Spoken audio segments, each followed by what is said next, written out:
Ok. De aquí para allá. Eso es lo que me gusta, que tenemos range. Abrazamos el capital. Y somos la casa grande. No es el Partido Popular. Lo que me gusta porque, es que tenemos range. Es un sí, podcast que tiene range. Sí, claro. Actoralmente le dirían rango. Que podemos hacer, Bueno, range también, sí. podemos hacer comedia ridícula, podemos salir en la casa de los foques o podemos ir a un concierto de orquesta sinfónica, ¿no? Iba a hacer la pregunta de que tú estás diciendo que es como. Bueno, nada, pero nada, no voy a. Ajá, no vamos a faltarle respeto a nuestros invitados. No. Nada, es que hoy tenemos otra super invitada. Esta conversación no creo que se ponga tan tensa. Sí, va a ser tensa.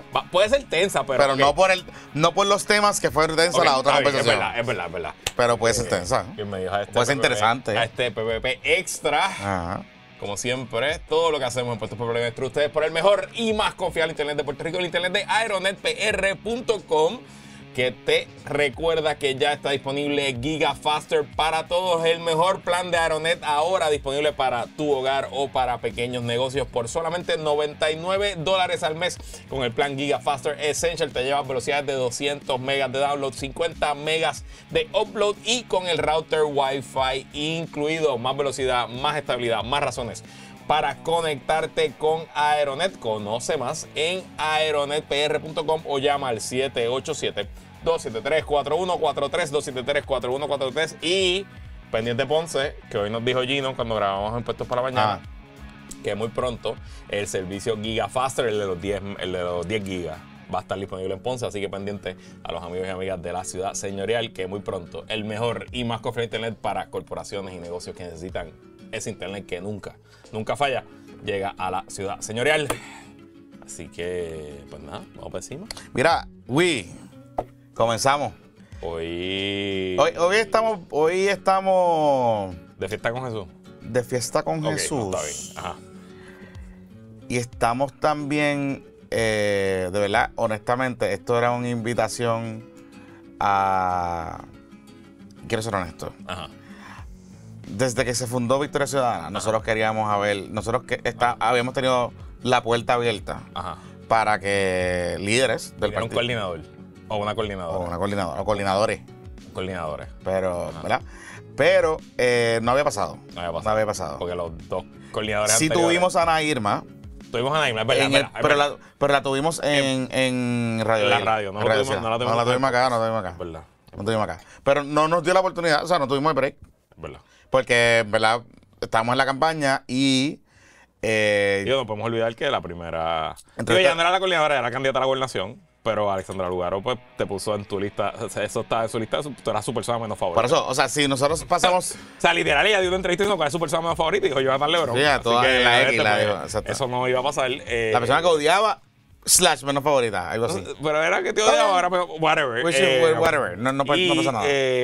Pues después fue Ana Irma, que nunca hemos... Ana Irma nos regañaba por no invitarla. Y la invitamos a Radio Isla y ella nos reaccionó a la primera reacción. Cogimos el regaño al aire. Sí, nos regañó un par de veces. Sí, pero está bien, no hay problema, te queremos a Ana Irma. Sí. Y lo bueno, y un respeto, cabrón. La respetamos. Yo voté por ella. Pero pues... No sé si cuánto mi voto, pero yo voto por ella. Pues Manuel Natal no...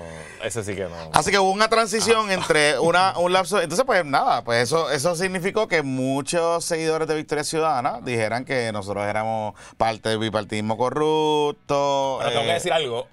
Primero, que en la comunidad de nosotros, sobre todo en el Patreon... Hay un montón. Ganaron ese colegio. Ganaron. La alianza ganó. Ganaron el 2020. Ganaron con Lugaro. El 2020 ganó Lugaro y el 24 ganó Dalmau. Sí, Estoy 100% seguro. Y tenemos fue. un montón de gente de Victoria Ciudadana a quien queremos y apreciamos. Y entiendo que todos, menos uno, ya endosaron a Victoria Ciudadana para el regreso. Bueno, yo tampoco. Bueno, tú votaste por la alianza, pero no has endosado. No, pero estoy hablando de uno en específico, en particular. Que quería. Que se pasa diciendo la alianza va, y todavía me acaba de endosar el movimiento. No endosó. Pero te vamos a dar el aire. Le vamos a dar el teléfono a la invitada. Para que lo llame. Y dejemos de hablar mierda. Vamos a presentar a la invitada. Mira, está con nosotros hoy, por primera vez en este programa, en este espacio, el liderato máximo del Movimiento Victoria Ciudadana, y hoy nos acompaña la coordinadora general, o / presidenta, como usted le quiera llamar, la líder Eva Prado, que está con nosotros hoy en la transición. Bueno, ya lleva un par de meses, no voy a decir la transición, pero de ser candidata a ser presidenta coordinadora del Movimiento Victoria Ciudadana, que, ¿verdad? Pues en sus manos está la responsabilidad de liderar ese movimiento. Y qué bueno tenerte aquí, de verdad que agradecido por haber aceptado la invitación de venir acá. Agradecida por la oportunidad y de verdad que también súper entusiasmada con la conversación. Qué bueno. Bueno, Eva, vamos a tocar varios temas, ¿verdad? Un poquito de dónde está Victoria Ciudadana hoy. Obviamente te vamos a preguntar de los endosos, te vamos a preguntar de cara al 2028, pero quisiéramos aprovechar que típicamente, ¿verdad? Para las entrevistas que tú haces, tus hits de radio, tus hits de televisión, pues son cortitas, de 5 minutos, 10 minutos. Aquí pues tenemos más tiempo para hablar un poquito más sobre ti, tu experiencia política, tu experiencia como activista y cómo eso quizás pues ha educado tu pasar hasta que decidiste coger el toro por los cuernos y convertirte en la coordinadora general del movimiento Victoria Ciudadana. Háblame un poco, yo siento que yo te conozco hace muchos años, pero como activista, yo presumo, en mi película tú entraste a La quiebra. Con los temas de la auditoría de la deuda, ¿no? ¿Verdad? Esencialmente ese cuatrenio de Alejandro García Padilla, auditoría ahora, y todos esos movimientos. ¿Cuándo se da el switch de pasar de ser activista a ser política? ¿Verdad? O sea, eso, porque parece natural desde afuera, pero quizás no fue natural, no fue algo a ti que vino así natural. Y no lo fue, de hecho, yo creo que 7 años atrás, por incluir los 2 periodos electorales que he estado, jamás me imaginaría haber optado por una carrera en la política electoral. Sí, soy activista incluso desde la universidad, porque estuve bien activa en el movimiento estudiantil de la UPR, yo fui estudiante también de la Universidad de Puerto Rico, estuve bien activa en la huelga del 2005, yo creo que desde ahí empecé a verme como más involucrada en los asuntos del país, y después de ahí pues como abogada me involucré mucho en temas de derechos civiles. Mi primer trabajo fue en el ACLU como investigadora en temas de derechos humanos, las cárceles. De ahí me involucré también en el movimiento feminista. Todavía me considero parte del movimiento feminista, indistintamente la decisión de integrarme como lleno en el movimiento Victoria Ciudadana. Pero es definitivamente cuando ya tenemos la Junta de Control Fiscal y se está empezando a discutir los planes de ajuste de la deuda, sobre todo con el tema del recorte a las pensiones, que en ese momento Victoria Ciudadana estaba creándose, y yo creo que en mi cabecita, por decirlo de alguna forma, yo estaba un poco insatisfecha en que yo iba a la legislatura a cabildear por muchos asuntos. Ya había cabildeado también por los temas de género, de las mujeres, perspectiva de género en la educación, derechos reproductivos igual, y lo que me encontraba, y entonces cuando finalmente me meto también en el tema de la deuda, que de hecho parecería no estar ligado, pero fue un poco porque en aquel momento cuando se estaban dando recortes en todos los servicios, uno de los temas que nos preocupaba eran los servicios a víctimas de violencia doméstica. Y también, poco se sabe, pero mi preparación es administración de empresas. Yo estudié contabilidad. ¡Wow! Así que... Diablo, sí. La UPI. Sí. Un time ahí, porque, y creo que es un buen segue que menciones eso de la contabilidad. No lo sabía, me acabo de enterar. Pero yo recuerdo que las primeras veces que te vi o que interactué, digamos, cosas que hacías bajo la auditoría de la deuda, me llamaba la atención, y siempre se lo he dicho a Luis, que tú eres una gran comunicadora de temas bien complejos. O sea, tú podías simplificar, inclusive personas que tenían mucho conocimiento sobre el tema financiero y el tema fiscal del país, y que llevaban muchos años hablando del tema, no necesariamente eran tan efectivos en racionalizar cómo esto te puede afectar a ti. Sí. ¿Verdad? Cómo ese tema gigantesco de la deuda y los recortes y la vaina, y por qué era importante saber la cantidad de la deuda y cómo podíamos recortar. Y ahora que me dices que estudiante de contabilidad, entiendo muchas cosas de cómo tú podías racionalizar cosas complejas, contables, el tema de la auditoría y toda la vaina, y llevarlo a alguien común y corriente. Y no solo eso, que para los periodistas, en mi caso, que es donde, o sea, yo regreso a estudiar Derecho y me vuelvo otra vez a insertar intensamente en el periodismo, eran temas tan complejos y que estaban pasando tan y tan rápido, que a la misma vez lo que ustedes hacían para los ciudadanos sirvió para muchos. de nosotros poder entender la deuda y lo importante de que era ese tema. Pues yo vengo, pues estudié en administración de empresas, específicamente una concentración en contabilidad, conocía de todos estos temas. De hecho, uno de mis primeros trabajos como estudiante fue llevando la contabilidad de sistemas de retiro. Por eso cuando les comentaba que es un tema que conozco bastante, los 401k, le manejaba las contabilidades en uno de mis primeros trabajos. Así que mi hermano es abogado y CPA, experto en taxes contributivos, no vive en Puerto Rico actualmente, mi mamá es economista, así que esas son áreas que no necesariamente, pues obviamente yo discuto, pero que me facilitaron el poder hablar de estos temas. Así que si en un momento yo trabajaba con temas muy específicos, derechos de las mujeres y derechos, porque también trabajé un tiempo, de hecho eso se hizo público en el municipio de San Juan, yo trabajaba con proyectos de víctimas de violencia doméstica, porque también después que me gradué de Derecho decidí continuar estudios en temas de género, me veo trabajando con víctimas de violencia doméstica. Ese es el famoso contrato que te sacan por ahí, ¿verdad? Me veo trabajando con víctimas de violencia doméstica, veo todos los recortes que se estaban dando en áreas importantes para esas víctimas, y ahí pues da la casualidad que decido involucrarme en estas reuniones que se dieron de organizaciones que estaban mirando cómo atender el asunto fiscal. Obviamente ya habían sindicatos, el Sindicato Puertorriqueño de Trabajadores fue uno que estuvo bien activo con el tema de la auditoría de la deuda. Me invitan a estas reuniones y entonces pues como podía entender estos conceptos quizás mejor, o por lo menos como tú bien mencionas, podía comunicarlo. Decido asumir un rol. Después de eso me abrió unas oportunidades de trabajo porque empezaron a grupos que querían que yo me dedicara más a tiempo completo a trabajar estos temas. Pues me contratan para trabajar y educar sobre el asunto. En aquel entonces cuando se organiza, no sé si se llama, bueno, recuerdo el eslogan auditoría ya, pero no sé si así se llama. Originalmente el Frente Ciudadano para la Auditoría de la Deuda, mi patrón actualmente se llama la Comisión Ciudadana para la Auditoría del Crédito Público. Y entonces dentro de esa organización, ¿tú tuviste la oportunidad de sentarte en la mesa con el gobierno o con funcionarios de aquel entonces para plantearles y decirles, miren, o sea, yo estoy viendo lo que ustedes están viendo y esto no puede ir por aquí, tiene que ir por acá? Originalmente todavía yo no me dedicaba a tiempo completo, era activista. Sí participé de procesos de cabildeo para precisamente evitar que se eliminara una comisión que fue creada por García Padilla y que fue eliminada eventualmente por Carlos Rosselló. Ahí yo estuve con un equipo que estuvimos cabildeando, pero en aquel momento el actual presidente del Senado, Tomás Rivera Chat, era presidente del Senado en aquel momento y cerró las gradas, no quiso reunirse con nosotros. Y solicitamos, ¿verdad?, un sinnúmero de reuniones. Y eso pues es un ejemplo de lo que te mencionaba ahorita. Yo creo que la frustración de, si bien no me interesaba necesariamente ocupar un puesto político, ni tampoco involucrarme en la política electoral, enfrentarme con que muchas de las decisiones importantes se estaban tomando en el Capitolio y el efecto que eso estaba teniendo en los grupos con los grupos que yo trabajaba, pues eventualmente me hizo pensar, mira, quizás sí considerar una candidatura. Y te voy más allá, yo hasta tenía esta idea, que todavía creo en eso, de que una manera de enfrentar a la Junta de Control Fiscal era tener personas como yo, con cierto conocimiento con las finanzas públicas, ocupando sillas en la legislatura.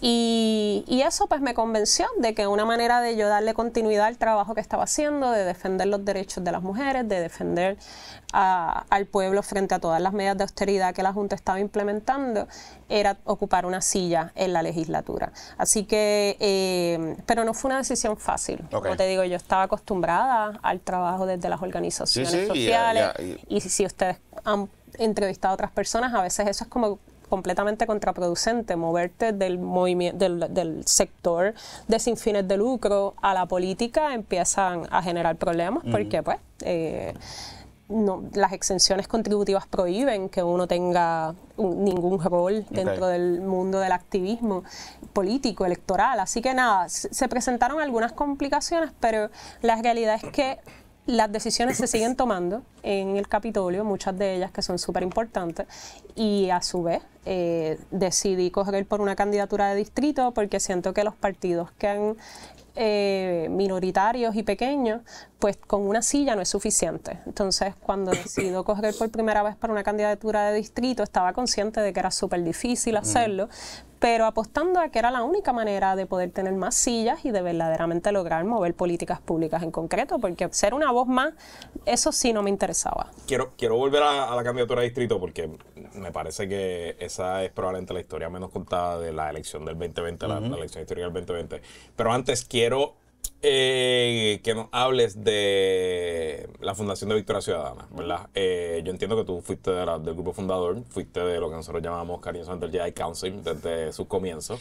Estuviste ahí en el Tapia. En el Jedi es el de arriba. Sí, el Jedi Council es como el Comité Ciudadano Nacional. Ese es el que es chiquito. Ahí está el Consejo Ciudadano Nacional, que se tiene 100 personas. No, esa es otra. Y está la coordinadora ejecutiva. Esa misma, la coordinadora ejecutiva. Es que exacto, siempre. La coordinadora ejecutiva es la que corre el day to day del proyecto. Ok, ya. Hablamos un momento de, ¿verdad? Y de memoria, no dejes entrar en las interioridades si no quieres, pero ¿cuándo se da esa primera conversación de, mano, vamos a hacer un partido, vamos a convertir todo este activismo y vamos a buscar todos estos grupos y vamos a montar algo que pueda competir? Pues mira, yo fui de las que di las primeras 100 firmas, que esas son las que originan eventualmente el recogido de endosos y todo ese proceso. En aquel momento la mayoría de los que firmamos veníamos precisamente de organizaciones sociales, sindicales, feministas, antirracistas, de la comunidad LGBTQ. Y pues definitivamente se inicia bajo la idea, por un lado, de unir distintas fuerzas políticas. En aquel momento, pues saben que Alexandra Lugaro ya había tenido algunas conversaciones también con Manuel Natal y ya también con... Después de su primera experiencia del 2016. Sí. Sí, y con Dalmau también, que tuvieron algunas conversaciones ahí, y luego esas conversaciones se unen sindicatos, se unen, que de hecho en el pasado pues sabemos que el Partido del Pueblo Trabajador trató de unir, pero nunca necesariamente tuvo sindicatos per se. En el origen de ese partido, Victoria Ciudadana sí, que tuvo el sindicato puertorriqueño de trabajadores. Qué curioso, yo hubiese pensado que sí. Sindicatos per se, detrás de la creación del Partido del Pueblo Trabajador, yo entiendo que no. Yo no estuve en la fundación, que a lo mejor es mejor entrevistar a las personas que estuvieron en ese proceso. Pero sí, el Sindicato Puertorriqueño de Trabajadores pues fue parte, ¿verdad?, fundamental en la creación del movimiento Victoria Ciudadana. La idea de que definitivamente debíamos poner a un lado las divisiones con el tema del estatus y sí apostar a un método vinculante. Ahí se unen organizaciones independentistas, portavoces estadistas y también pues, figuras que salían del Partido Popular Democrático, no solamente Manuel Natal. Pues esos todos se sentaron buscando una alternativa política que verdaderamente los uniera y pues de ahí se redacta la Agenda Urgente, que fue obviamente un documento que tomó tiempo, en lo que todos los grupos podían estar de acuerdo con su lenguaje. Yo no necesariamente estuve en esa etapa, yo estuve... apoyé en la creación de esas primeras 100 firmas y luego realmente me vinculé ya en la etapa de las candidaturas. Yo no recogí endosos en esa primera etapa, por ejemplo. Claro. Pero sí me hicieron la invitación, me veían bien activa con el tema de la deuda, me vieron como una portavoz de los temas sobre la quiebra y me hicieron una invitación. El primero que me invitó fue Roberto Pagán, que me hizo la invitación a que yo corriera, del Sindicato Puertorriqueño de Trabajadores. Luego, pues obviamente, todos, cuando yo expresé que podía interesarme, pues pasé por muchas reuniones y finalmente pues opté por la candidatura por el precinto 3 de San Juan.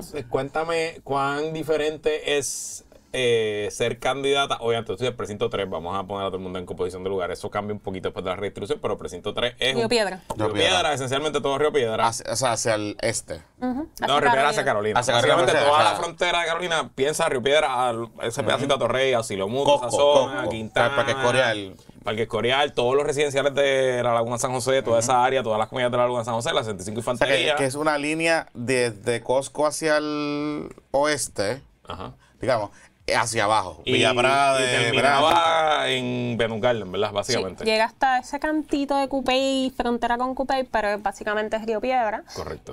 Frontera con Trujillo Alto. Exacto. Y frontera con Carolina. O sea que es un distrito bastante compacto, es un distrito 100% urbanizado, excepto, qué sé yo, el jardín botánico y algunas cositas Y así. Venezuela, exacto. Venezuela. Un distrito que, en teoría, con tiempo, se puede caminar. Claro, ella no lo pudo caminar completo porque vino el COVID en el 2020. Claro. Pero, o sea, cuéntame cuán diferente es hacer ese trabajo político ya oficial, corriendo bajo un partido, versus lo que es quizás lo que era el trabajo comunitario, el trabajo activista que hacía antes.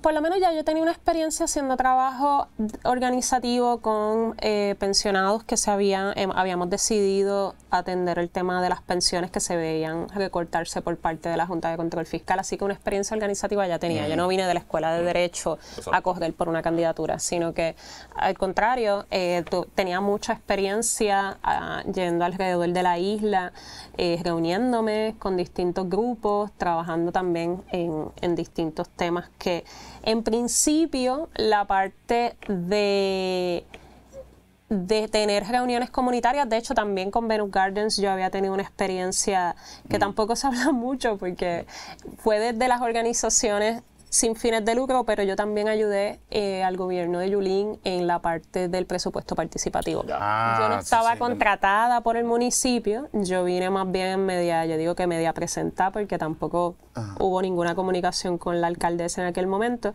pero sí mi organización en aquel momento se llamaba La Cumbre Social, quería crear presupuestos participativos y cuando Yulín lo adoptó como una de sus propuestas de campaña, a facilitar. Nuestro rol más bien era convocar a las comunidades. Nosotros nos encargábamos de las asambleas comunitarias, nosotros nos encargábamos de movilizar a la gente. Cómo era el tema de los allocations y todo eso. Exacto, eso era quizás la parte más bonita del proceso y una de las que más me ayudó también a organizarme y a conocer las comunidades. En ese proceso de presupuesto participativo, porque el nombre no necesariamente hace la cosa al final.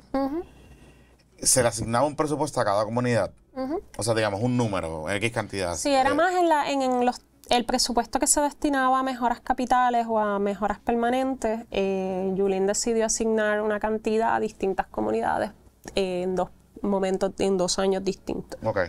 Es distinto al que se lleva a cabo en Nueva York, por ejemplo, que en Nueva York se asigna ese presupuesto a esa comunidad y ellas siguen participando del proceso de qué se va a hacer con ese dinero. Yulín en aquel momento decidió hacer como esta prueba y asignó una cantidad de dinero específico de ese fondo de mejoras permanentes a Caimito, Venus Gardens, Río Piedras. También estuvo Llorens Torres participando de ese proceso. Bueno, es que Río Piedra son las 8 comunidades de Río Piedra. Las 8 de Río Piedra. Todo Venezuela, Buen Consejo. Río Piedras, Pueblo. Así que sí, yo creo que no se me está quedando ninguna. Capetillo, entonces.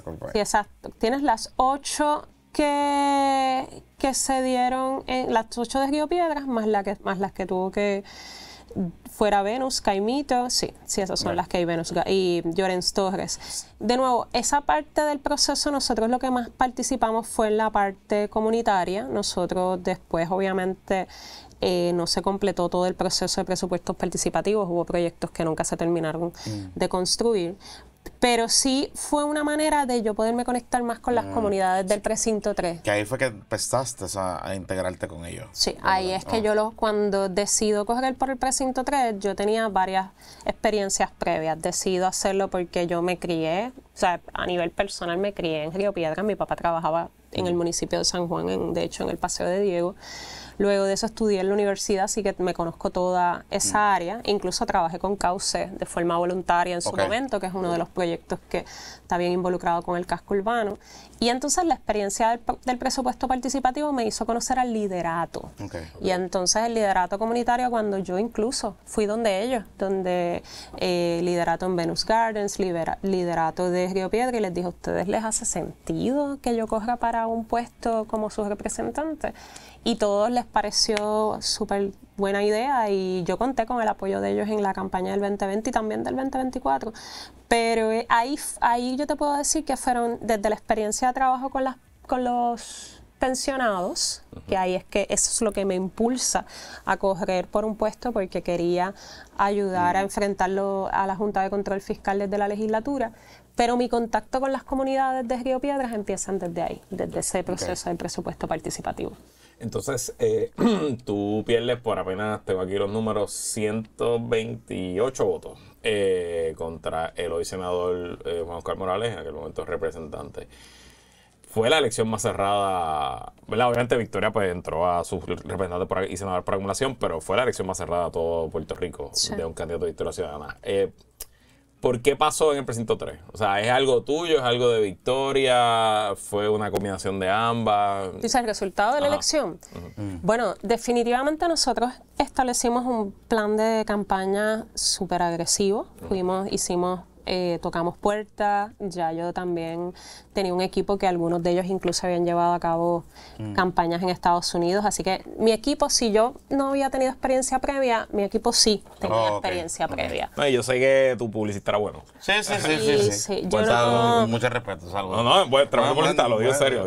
Y yo creo que es parte de el resultado del trabajo que yo llevaba haciendo. Yo creo que tengo que decir que venía de ciertos privilegios de contar con esos apoyos de personas que ya habían tenido experiencia conmigo trabajando en los temas de la deuda o en los temas comunitarios o en los temas de los pensionados, quisieron apoyarme en este proceso. Por eso yo creo que mi candidatura incluso yo la uso mucho de ejemplo, porque es un modelo de alianza en términos de que vino personas de muchas organizaciones que, sin entrar al tema de endosos, porque nadie a mí me endosó, sino que estaban poniendo sus cuerpos y su tiempo a tocar puertas conmigo, a ir porque sabían que yo podía ser esa representante que adelantara las ideas y las políticas que ellos querían en temas de derechos humanos y laborales y feministas, y también con el tema de las pensiones. Así que en ese sentido yo conté con un equipo súper preparado para correr una campaña de ese tipo. Se planificó muy al detalle y los resultados pues hablaron por sí solas. Yo fui la única candidatura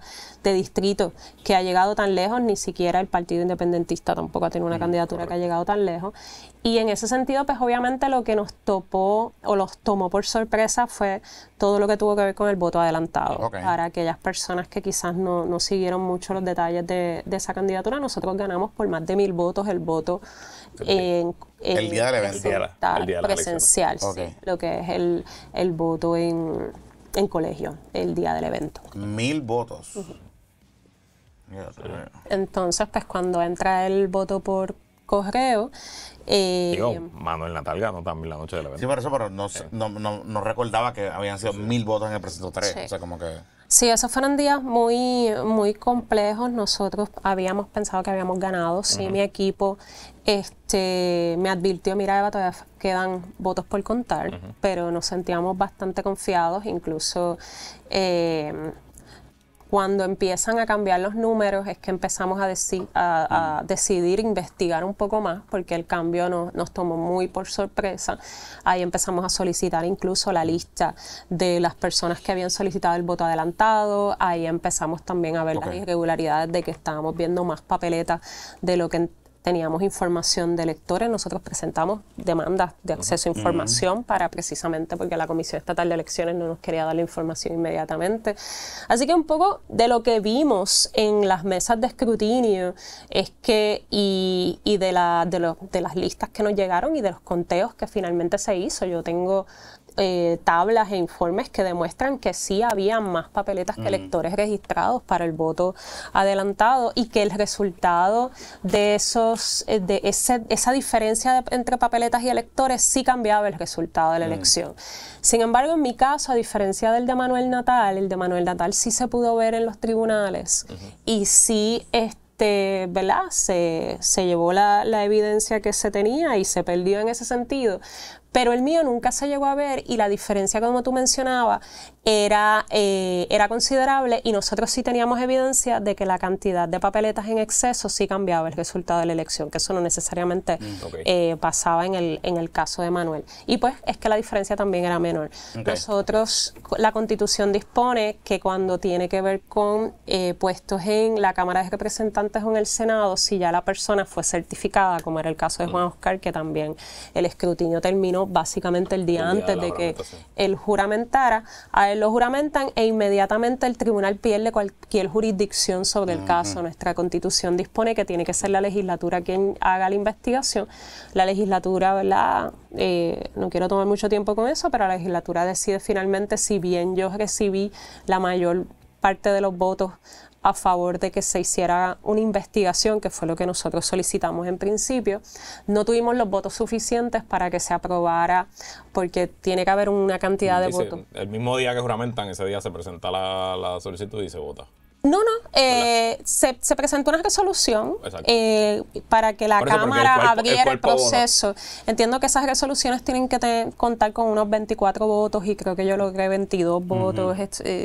Y esta resolución, pues al no pasar, no se abre la investigación como estábamos pidiendo por parte de la legislatura, en este caso de la Cámara de Representantes, y el tribunal dice no tener jurisdicción. Así que existe ahora mismo un vacío jurídico de ocurrir un caso como el mío, de que hay evidencia ¿verdad?, de que no se llevó a cabo el proceso electoral de acuerdo a derecho o algún tipo de irregularidad. No tienes un foro que lo atienda, a menos que la legislatura, en este caso, pues la mayoría era del Partido Popular, no dio paso a la investigación. Te quería preguntar dos cosas. Una que va en la línea de del comentario que acabas de ponchar, en el tema del voto adelantado, porque siempre se ha argumentado el tema de que van detrás de los votos de los viejitos y anular los votos de los viejitos. Pero, ¿cómo decides volver a correr bajo esas mismas condiciones en la elección que sigue? Porque, ¿verdad? Una de las cosas que nosotros hablábamos en aquel entonces era, bueno, si se está formando una alianza y Victoria Ciudadana quiere hedge, ¿verdad?, su posibilidad y probabilidades, uno pensaría que buscarían personas con factor de reconocimiento y a la misma vez que tengan movilización, o sea, track record de movilización política, y te hubiesen puesto en otro lado, donde quizás a lo mejor pudiese haber salido.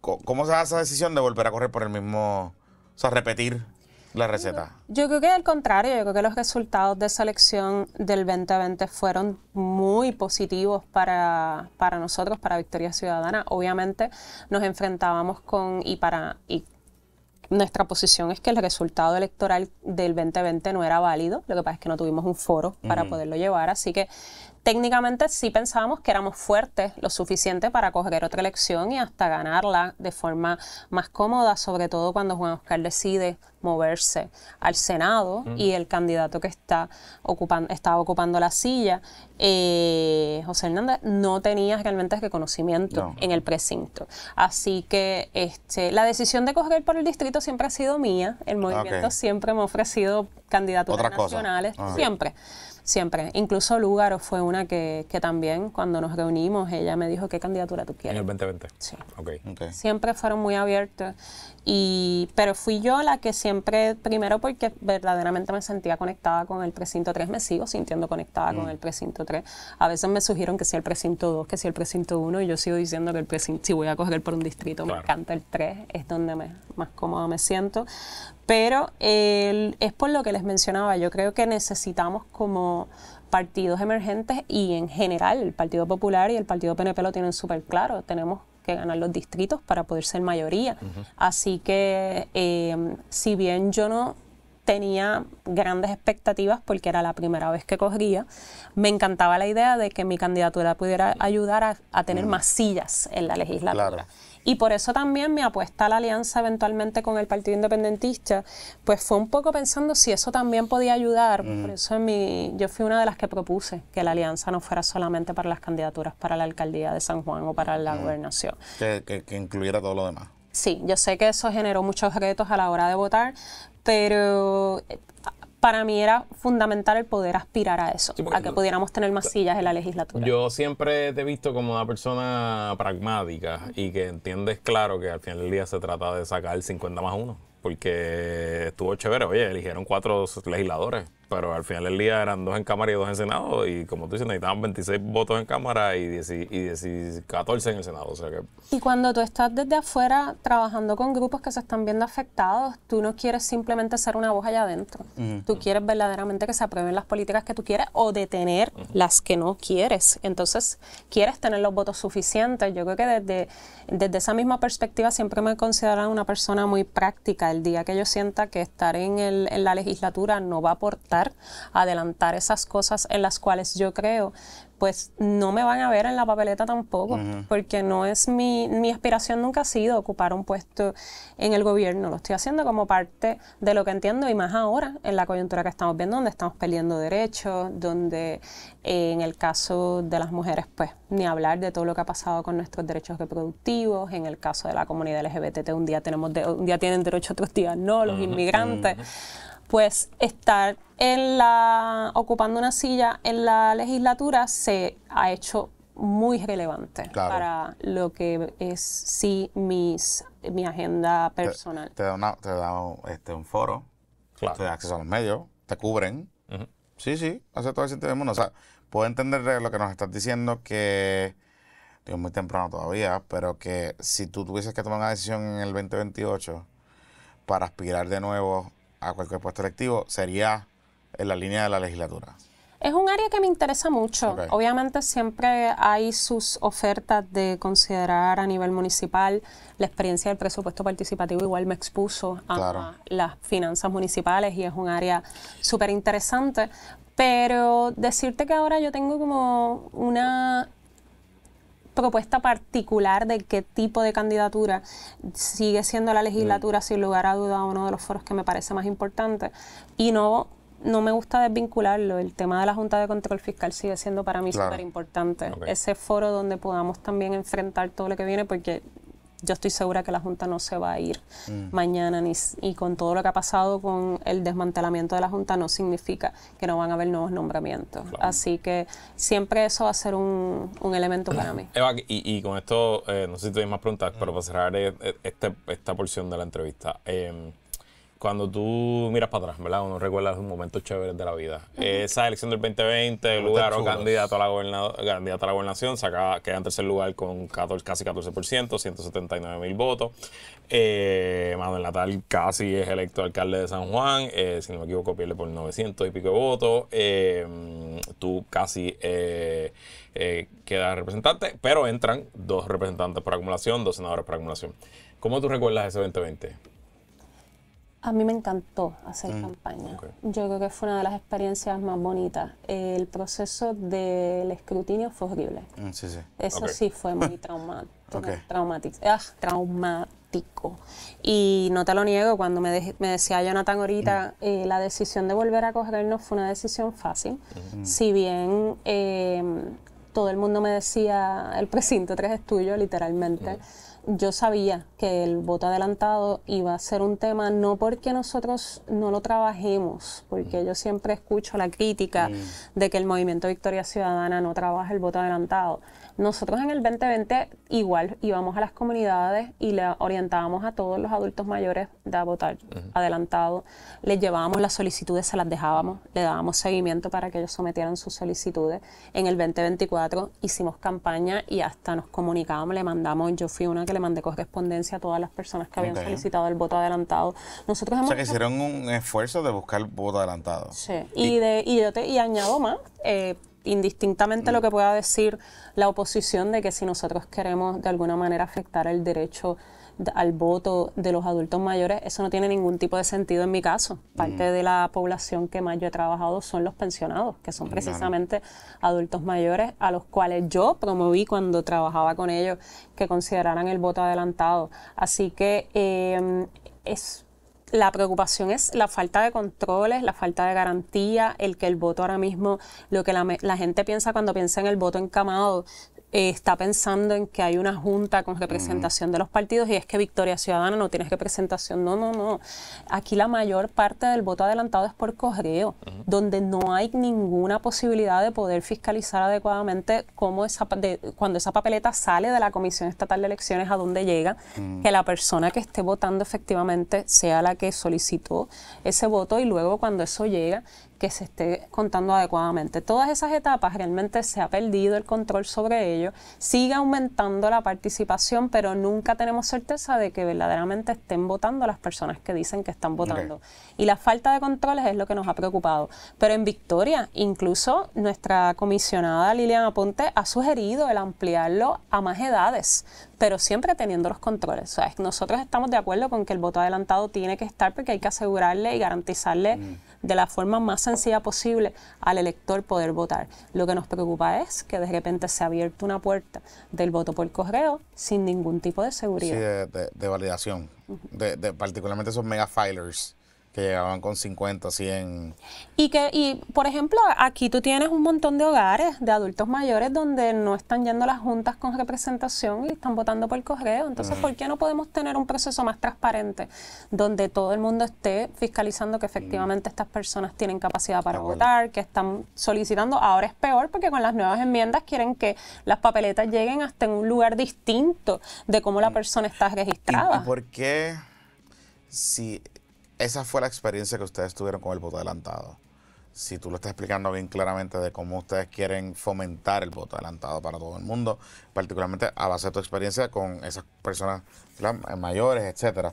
¿Por qué es que Victoria Ciudadana no ha podido ser efectivo en derrotar la presunción, como escribió uno de los muchachos que está conectado, de que Victoria Ciudadana está en contra del voto adelantado y en contra del voto de los viejitos? No, yo creo ¿Por qué que no han podido ser efectivos en comunicar? Mira, no es que no estamos en contra, es que lo queremos, pero creemos que debe ser de esta manera. Yo creo que ha sido todo lo contrario. Yo creo que la manera en que se ha atendido unos reclamos muy honestos de que tiene que haber mejores controles para el voto adelantado, se han tratado de tergiversar diciendo que no queremos permitir el voto de los viejitos. En el caso de la elección del 2020, pues nosotros pedimos una nueva elección y por eso, pero eso no quiere decir que esa nueva elección no iba a incluir el voto adelantado, pero teníamos que tener unos controles donde se pudiera garantizar, como te digo, la transparencia en el ejercicio de ese derecho, de que pudiéramos tener certeza de que la persona que está votando Es la persona que solicitó y que puede votar. Claro. Así que yo creo que Victoria, al contrario, en ningún momento hemos hecho ningún tipo de campaña en contra del voto adelantado, en ninguno. Yo quiero que me digan cuándo hemos promovido que no se vote de manera adelantada. Lo que sí hemos dicho, que no hay los controles, y como te digo, estamos incluso en récord donde hemos propuesto aumentar la edad, es decir, pueden hasta jóvenes, 18 años y más, pudieran considerarse para ese voto siempre y cuando se tengan los controles y la garantía. Lo que pasa es que el PNP ha preferido reducirlo a una población que ellos entienden que es una población que les responde más políticamente hablando, y por eso las propuestas de Victoria no se han tomado en consideración. Pero en general sí nosotros hemos hecho campaña con esos grupos. En mi caso he trabajado por años con esa población, así que no es algo que yo quiera evitar el voto de los adultos mayores. Sí me preocupa que la manera en que se está manejando no es confiable para ninguna de las partes involucradas, ni siquiera para ese elector. Te hago una anécdota de mi familia. Mi querida madre, a quien amo y adoro, y que tuvo un accidente hace varios años y que no está para estar haciendo filas de 3 horas para votar por nadie. Yo peleé, pero le dije, mami, hazlo. Pide el voto por correo. No, es que yo no confío en eso porque Rivera Chat se me va a robar el voto. Mi voto no va a contar. Yo voté por correo porque yo puedo, como yo trabajaba ese día, tenía radio y la elección, voté por correo sin problema, voté aquí mismo en el correo de Guaynabo. Y siento un poco que nosotros mismos nos derrotamos también en parte, porque sin duda, y no me tienes que, o sea, yo creo lo que tú estás diciendo en cuanto a cómo el PNP juega sucio con el tema, pero pues ellos tienen el poder y el código electoral no va a cambiar, así que tenemos que todos, el que estemos en oposición al PNP, de alguna forma y manera, empezar a ir contra la narrativa y decirle a todo el mundo, ok, tremendo. pero tenemos que jugar el juego con las reglas que ellos la que hay. hay. O sea, para poder llegar al poder y cambiar las reglas, tenemos que jugar con las reglas que hay hoy. Y un poco ahí es donde está el balance. Mira, esto está saliendo ahora mismo en Noticel y por eso no sé si viste Gabriel Oso ahorita. Oscar Serrano acaba de publicar una nota. Gobernador está bajo investigación federal por caseta en La Palguera. Sí, pues. Una notificación extraña ahí. Es que lo incluyeron como en un filing que hizo el. Porque es que arrestaron a un contratista, no sé si Ajá. viste, que arrestaron a un contratista que estaba haciendo trabajos ilegales en las casetas de La Palguera y en el file, la declaración jurada que pone el marshal que lo arresta para que no le den fianza al contratista, dice aquí, the warrant stemmed from an unrelated white-collar investigation involving the governor of Puerto Rico and a property belonging to her family. Rayo. Ok, anyway, esto sale el viernes. Así que, puestos para mañana hablamos de este asunto. Déjame tirar la pausa. Está de fuerte. PPP Extra. Extra y ustedes. Me subió la presión. Sí. Me subió la presión. Así que Y también, en la Superfarmacia Isla Verde. Estamos trabajando también con otra cosa que va a salir mañana, ya ahora. En la Superfarmacia Isla Verde hay medicamentos para bajar la presión. Y todo tipo de cosas. La Superfarmacia Isla Verde está localizada en la Marginal Villamar. Esa es la marginal que usted ve en la Valerio de Castro, donde está el antiguo Colegio de la Piedad, la Panadería de España. Tiene una cruz verde gigante que no es de cannabis. Por favor, porque ya me han dicho que han llegado allí y no. Allí, la doctora Brenda Cruz y su atento personal le brindarán el cuidado farmacéutico que usted necesita. Esa es la farmacia de Stefan y de Jonathan, Sí. así que ya lo saben. Sus consultas farmacéuticas serán atendidos personalmente por ella y se encargará que se adhiera a su terapia de medicamentos. Y como si fuera poco, cuentan con un mini market completamente surtido para un día de playa en Isla Verde, un amplio inventario de medicamentos over the counter y hasta hacen delivery completamente gratis gracias a nuestros amigos de la Superfarmacia Isla Verde. Ok, pasamos al 2021. Victoria Ciudadana tiene legisladores, Victoria Ciudadana hace cosas interesantes, Victoria Ciudadana entra en una especie de alianza en el Senado porque nadie tenía los votos suficientes para elegir ¿verdad? Se elija a José Luis Dalmau presidente del Senado. A cambio de esa alianza habían comisiones que tenía Ana Irma Rivera Lacén, presupuestos de senadores de mayoría. ¿Cómo tú catalogas ese trabajo? Yo no sé si tú estabas trabajando en alguna de las oficinas. No, te mantuviste afuera. ¿Cómo tú catalogas el trabajo legislativo que hizo Victoria Ciudadana en ese cuatrenio?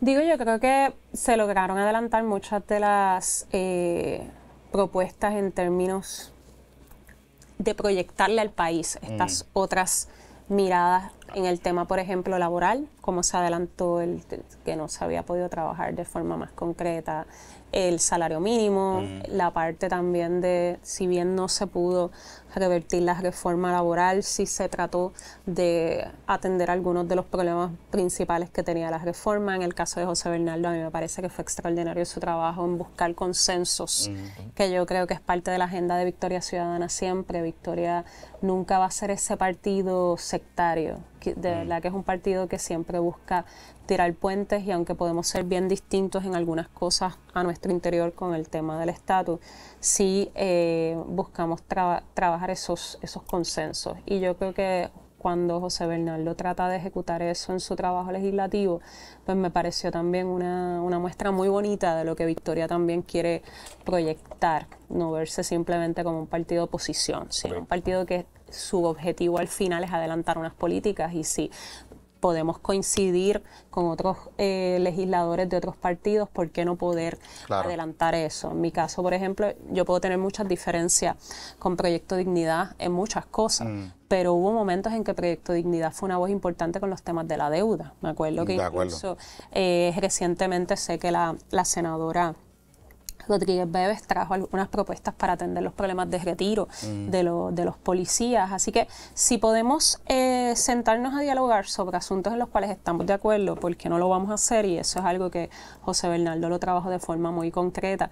A mí me parece que Mariana Nogales y sus investigaciones sobre los temas ambientales fueron fundamentales. Yo creo que la muestra de ella de que no es solamente adelantar políticas públicas el rol del legislador, sino también fiscalizar. Y eso ella lo hizo muy bien y trabajó muy concreto con el tema ambiental. Nosotros somos Team Novi aquí hasta la muerte. Siempre Team Novi. Siempre. O sea, yo creo que, obviamente, me parece que sí pudo haber manejado mejor el tema de aquel disclosure de la información, etcétera, ¿verdad? Pero ¿verdad? Más allá de lo que pasó. Digo, también ser político es bregar con... Correcto, con esas vainas. Pero el resto de las cosas, no, que fue muy buena, muy efectiva. O sea, Mariana fue muy efectiva. Y José Bernardo también. Inclusive me pareció que se perdía lo que ambos hacían. Y ¿verdad? Ana Irma y Rafael Bernabe, quizás Rafael Bernabe menos, pero Ana Irma sí sé que hizo muchas cosas y buscó mucho consenso, particularmente con el tema laboral, que recordemos que Ana Irma lo negoció bastante y consiguió consensos de todo el mundo para ese proyecto que se termina aprobando al final. Pero creo que faltaban como que la gente lo entendiera. No lo de Ana Irma, sino que la gente entendiera los consensos que estaba haciendo José Bernardo, que fueron muy buenos. Las luchas que dio Mariana Nogales, que resultaron en ciertas cosas, y que no sé si, como tú lo ves ahora como coordinadora, si eso le jugó en contra al final cuando se hace el tema de la alianza.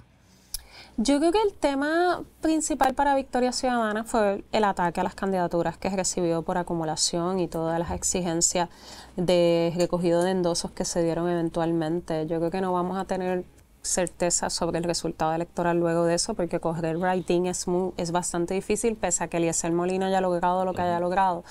Correr fuera de la papeleta fue un riesgo bastante difícil para nosotros. Pero yo creo que como organizadora que me considero actualmente, más que como abogada, como legisladora, porque mi trabajo ahora mismo es más en eso, yo sí creo que para volver a lograr tener sillas a nivel legislativo, necesitamos sí poder, como partido, esto no es una crítica a mis compañeros porque ellos hacían su rol, pero yo creo que como partido tenemos que estar más activos también dándole seguimiento a esos temas que se están dando. Por ejemplo, en el caso de Mariana, si Mariana está haciendo una investigación sobre X o Y, pues el partido también tiene que estar ahí dándole ayuda a organizar, a comunicar, a trabajar esos temas, y son cosas que a mí, porque siento que la experiencia que he tenido ha sido del otro lado, incluso organizando comunidades para hacer cabildeo, pues fue una de las áreas que yo hubiera querido que el movimiento pudiera dedicarse más, a hacer esa parte de organización comunitaria. Un integrante de Deluxe de esta comunidad Triángulo, Marí, que si ese people management está ahí ahora mismo en Victoria, ¿eso es algo que ustedes cuentan o es algo que, bueno, me lo estás diciendo, que hay que fomentarlo? Sí, hay que fomentarlo. En mi caso es una de las áreas que más me interesa, porque pues he estado de ese otro lado. Yo no he estado en el lado del legislador o legisladora, pero sí he estado en el lado de los grupos de interés que están buscando poder promover que se apruebe X o cosa, o luchando para evitar que se apruebe. Y ahora mismo, por ejemplo, en el tema de las enmiendas que hay a la ley de transparencia, inmediatamente que se presentaron esas enmiendas, yo empecé a mover al partido a empezar a hacer llamadas, a empezar a activar a nuestra base para que se expresara en contra de esto. Esas son partes que a veces los partidos no están haciendo y que es fundamental para lograr que sus políticas también se aprueben, porque tú no simplemente estás ahí para presentar proyectos, tú definitivamente quieres que se aprueben. ¿Y cómo ha sido esa coordinación en esta Asamblea Legislativa con la delegación del PIB dentro del contexto post alianza electoral, en esta, digamos, alianza, por decirlo así, 2.0 legislativa? Porque yo pensaría, por ejemplo, eso que tú mencionas sobre la ley de transparencia, ustedes han cabildeado, o sea, ustedes han coordinado algo para proponer enmiendas que sean a través de la legislatura del PIB y que de pronto sea algo en conjunto, o no sé, o sea... Todavía no, por lo menos desde que yo entré a la coordinación general del partido, nuestra tarea principal ha sido completar el proceso de reinscripción. Sí, a nivel municipal hemos recibido propuestas del Partido Independentista, por ejemplo, en los temas migratorios. Nosotros adoptamos modelos de ordenanzas municipales o resoluciones para que las legislaturas municipales se expresaran sobre los temas migratorios, y ahí pues hicimos un poco de coordinación. Eso por lo menos sé que a nivel municipal me lo han transmitido nuestras legisladoras municipales, pero todavía no hemos entrado necesariamente en unas coordinaciones muy específicas. Sí, con el tema electoral tengo que decir que he tenido ya 2 reuniones con con Juan Dalmau, que me ha estado adelantando un poco lo que está pasando con las enmiendas al Código Electoral, igual que las tuve, como ustedes saben, con el Partido Popular y con el Partido esas conversaciones y reuniones con Juan Dalmau han sido aparte a la reunión que tuvieron con Dignidad y Exacto, fueron aparte, pero por el mismo tema. Por el mismo tema. Y han, no sé si ustedes han compartido o tú compartiste con Juan Dalmau lo que trascendió de esa reunión y, digamos, tratar de buscar algunos puntos de consenso con el PIB. Sí, definitivamente yo inmediatamente que me invitaron le dejé saber a Juan, obviamente cada partido decide cómo trabaja estas cosas. Él, cuando llegamos a conversar propiamente, por un lado, pues él recibió la invitación cuando ya tenía otros compromisos ese día y eventualmente también me transmitió que no pensaba realmente iban a comparecer como nosotros haciendo comentarios al proyecto, pero querían hacerlo aparte. Ahora sí hay un tema importante que es en Cámara, que no sé si están al tanto que hay un proyecto en Cámara donde se supone que se va a crear una comisión conjunta. Y entiendo que por ahí hay mucho interés en ver si podemos participar de forma más directa presentando propuestas, pero esas son conversaciones que todavía estamos sobre la mesa, tanto por parte del junte que se dio de Proyecto Dignidad y el Partido Popular, que seguimos conversando sobre colaboraciones en pro de un nuevo código electoral, como también he estado en conversaciones con Juan de cómo entonces podemos participar de lleno en ese proceso que se dé. ¿Y de verdad, hay alguna posibilidad de que el PNP acoja alguna enmienda de alguien que no sea Tomás Rivera Schatz? Esa es, ¿verdad?, nuestra mayor preocupación, pero al final estos temas electorales, yo creo que lo estaban ustedes mencionando un poco, son muy técnicos y muchas veces el pueblo no necesariamente está tan conectado con el asunto. Pero más allá de la línea electoral. Pero que es fundamental que nos involucramos. Entonces, en mi caso, por ejemplo, yo sé que el tema de las finanzas públicas, hablar de la deuda, hablar de la Junta de Control Fiscal, es la cosa más antipática que puede existir. Yo no te voy a decir que es la cosa más taquillera.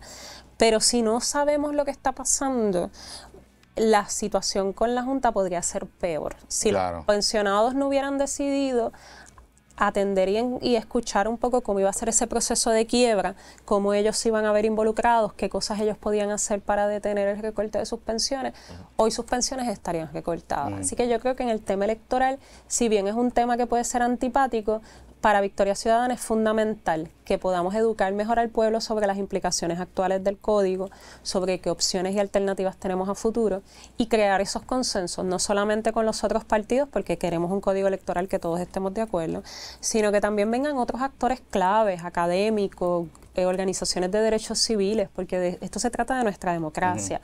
Y desde ese posicionamiento, para mí sí es una prioridad que si no es un tema que todo el mundo entiende, podamos hacer que la gente lo entienda. Interesante. Parece... ¿Cuándo se cuadra la alianza? ¿Pero cuál alianza? La del 2024. ¿Cuándo se cuadra?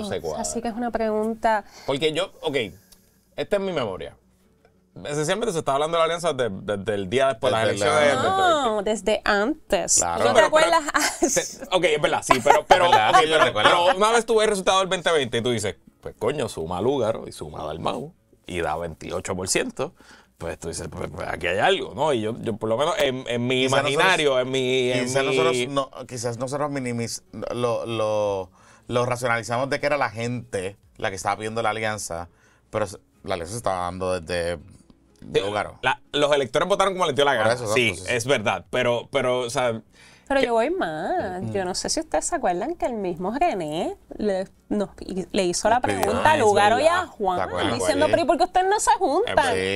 Una pregunta súper incómoda en un momento en que estamos corriendo, pero yo creo que sí se nos emplazó de distintas personas, sea por la razón que sea, porque sí hay muchos valores compartidos, aunque Victoria no es un partido independentista y lo sigo repitiendo. No lo es. No, Victoria Ciudadana no es un partido independentista. ¿Tú crees en la independencia? Yo a nivel personal sí, pero eso no quiere decir que Victoria Ciudadana tiene en su agenda adelantar la independencia. Lo que tiene en su agenda es adelantar un proceso de descolonización que no es lo mismo y queremos que sea vinculante y que todas las distintas posibilidades que están sobre la mesa, que no sean...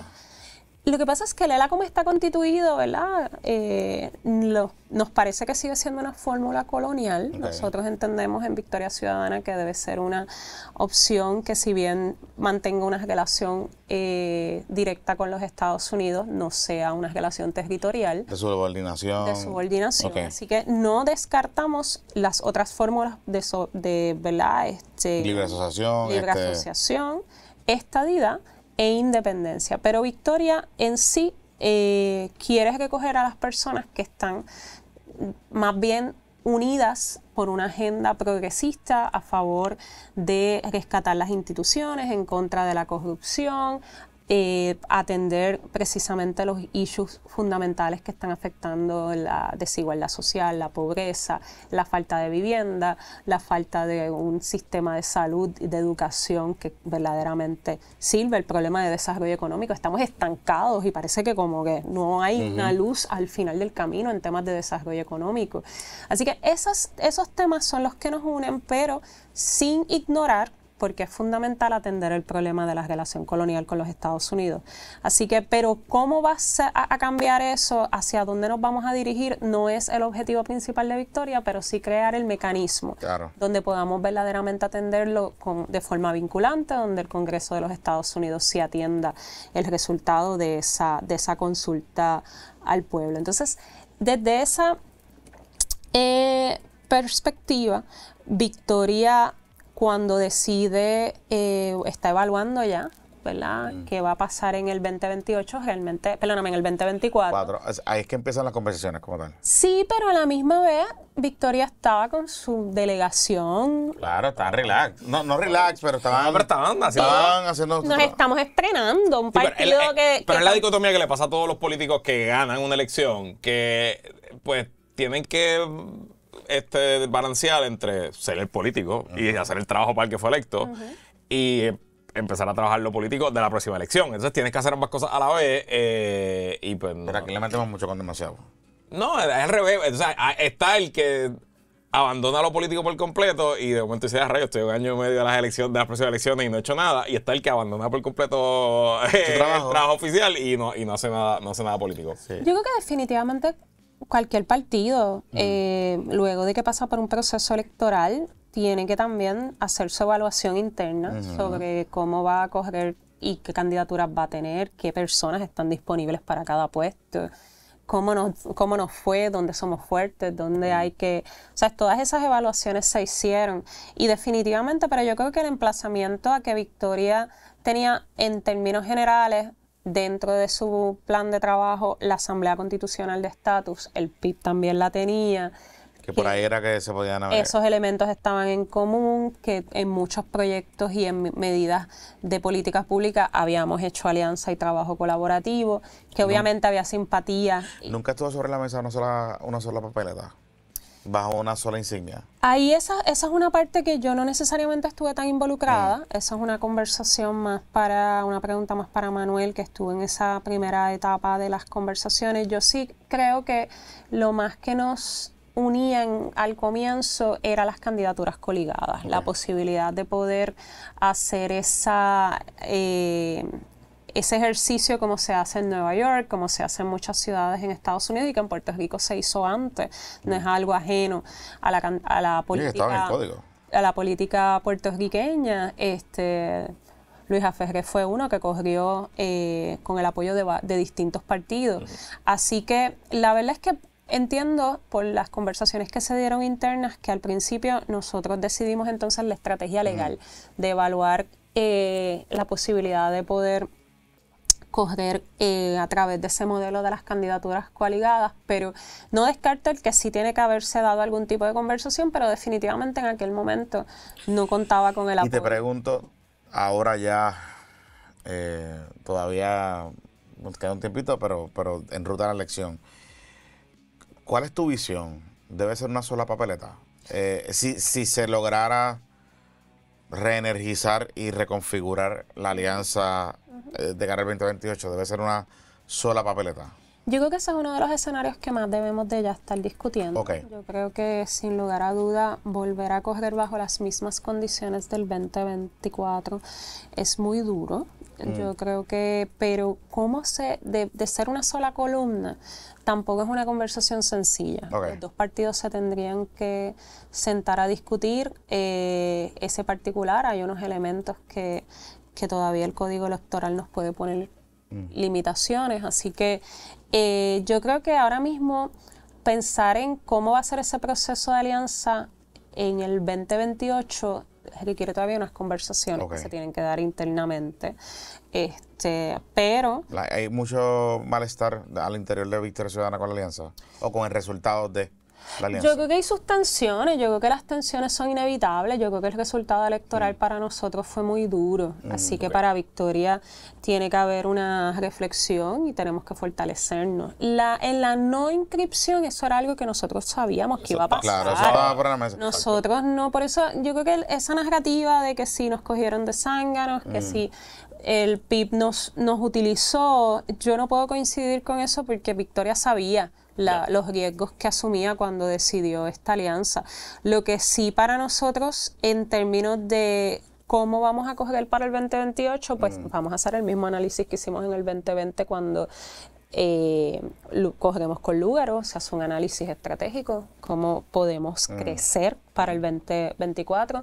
Se vio en esa alianza con el PIB una posibilidad de crecimiento. Yo creo que se dio ese crecimiento. Yo creo que indistintamente no lo podemos ver solamente por los números de un partido, sino cómo se adelantó la agenda electoral y los objetivos electorales que se trazaron.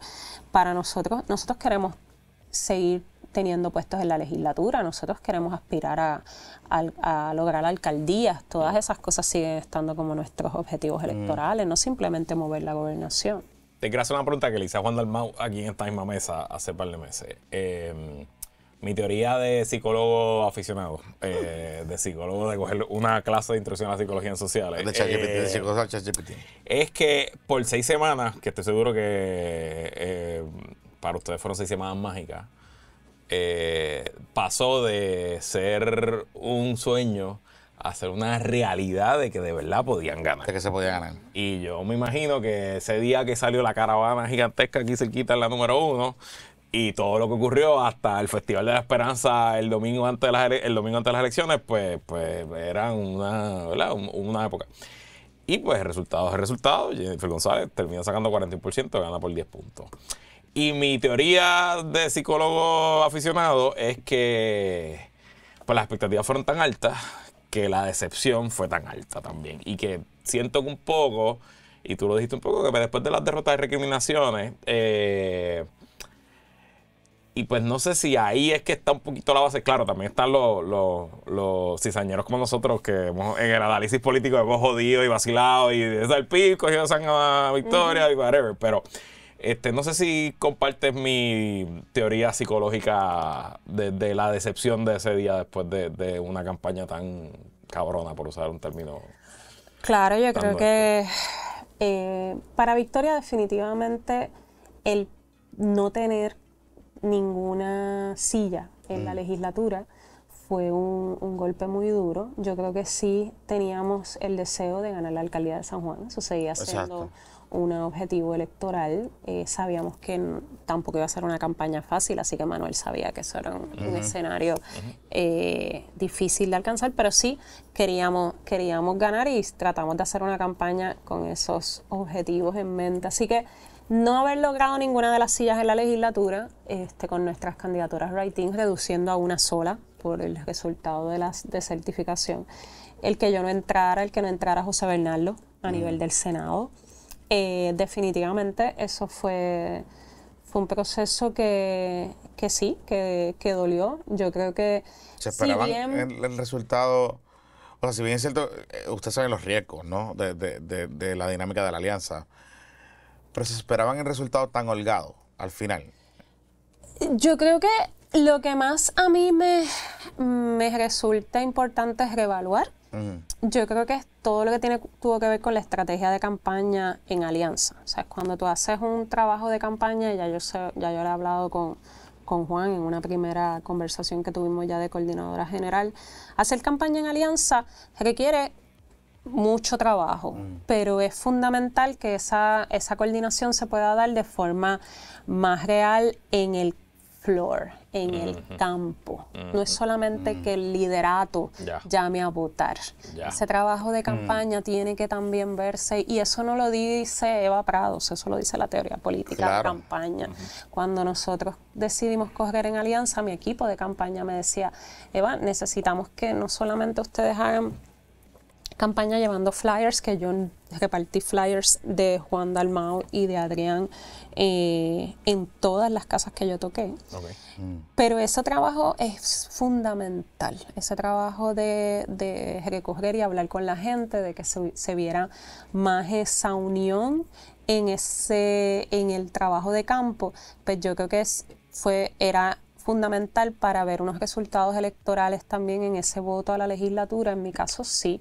Si el Partido Independentista hubiera votado más ampliamente por nuestra candidatura, nosotros estaríamos adentro. Los resultados electorales hubieran sido distintos. Un 50 y pico % de los pipiolos terminan votando por mí, aunque no había una candidatura. Lo mismo José Bernardo. Realmente si se hubiera dado el voto por parte de una ¿Cómo se pensaba? Del Partido Independentista, sí hubiéramos entrado. ¿Y qué pasó? O sea, ¿qué te dice? Nosotros le hicimos esta pregunta a Juan, y como que la contestación no fue necesariamente, traspasó la... Y él dice, bueno, nosotros hicimos nuestro trabajo de educar a la gente de cómo votar, etcétera, etcétera. Al final, el que entre la caseta o lo envía por correo, pues hace lo que tiene que hacer. Había mucha confusión. Por eso, ¿era confusión o es que realmente el electorado pipiolo le envió un mensaje a su liderato de que no le gustaba la alianza? Mira, yo no puedo hablar por ellos, pero yo sí te puedo decir que muchos de mis funcionarios y también muchas de las personas que incluso simpatizaban conmigo pensaban que poniendo una X bajo la insignia del PIB votaban por mí en la papeleta legislativa. Esa papeleta también está Entonces, ese es un tema que yo creo que es importante resaltar. Por eso, en mi caso, si bien me hubiera gustado ver que más pipiolos cruzaran a votar por mí directamente como por candidatura, pues yo reconozco que la papeleta era difícil.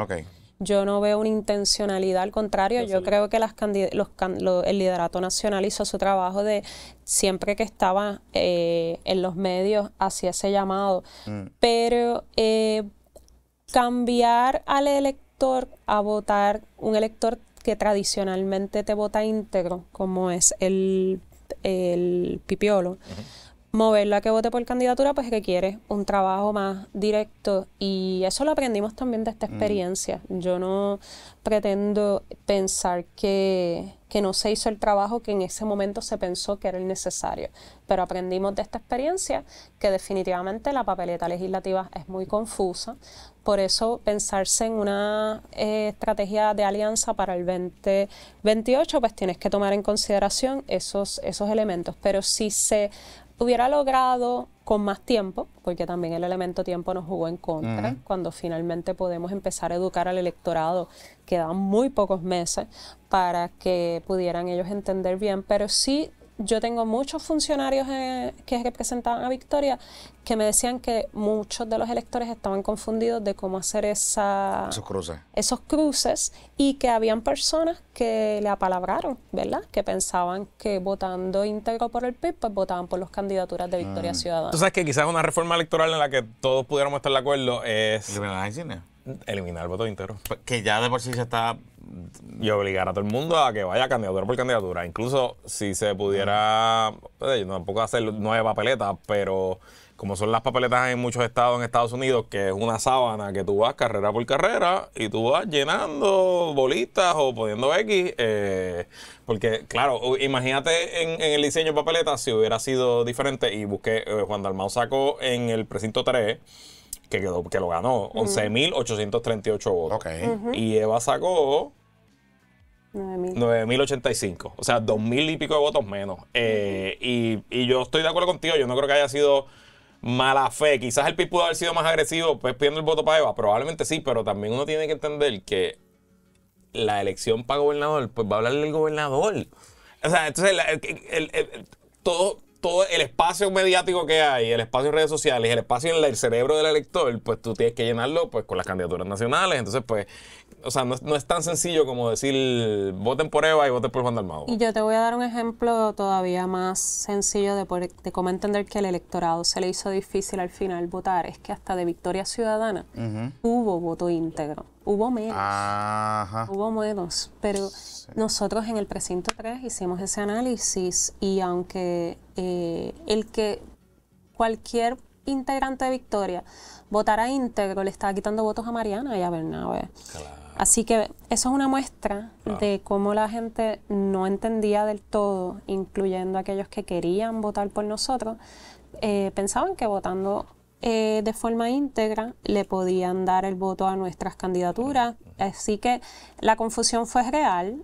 Miren, en el precinto 3 Victoria Ciudadana sacó 408 votos íntegros en la papeleta legislativa. Sí, así que ahí tienes un ejemplo, ¿verdad? Y el PIB sacó 1055, que tampoco es que hubo, o sea, Juan Dalmau sacó 12.000 votos y solamente hubo 1.000 votos íntegros por el PIB en la papeleta legislativa. O sea que estamos hablando de menos del 10%.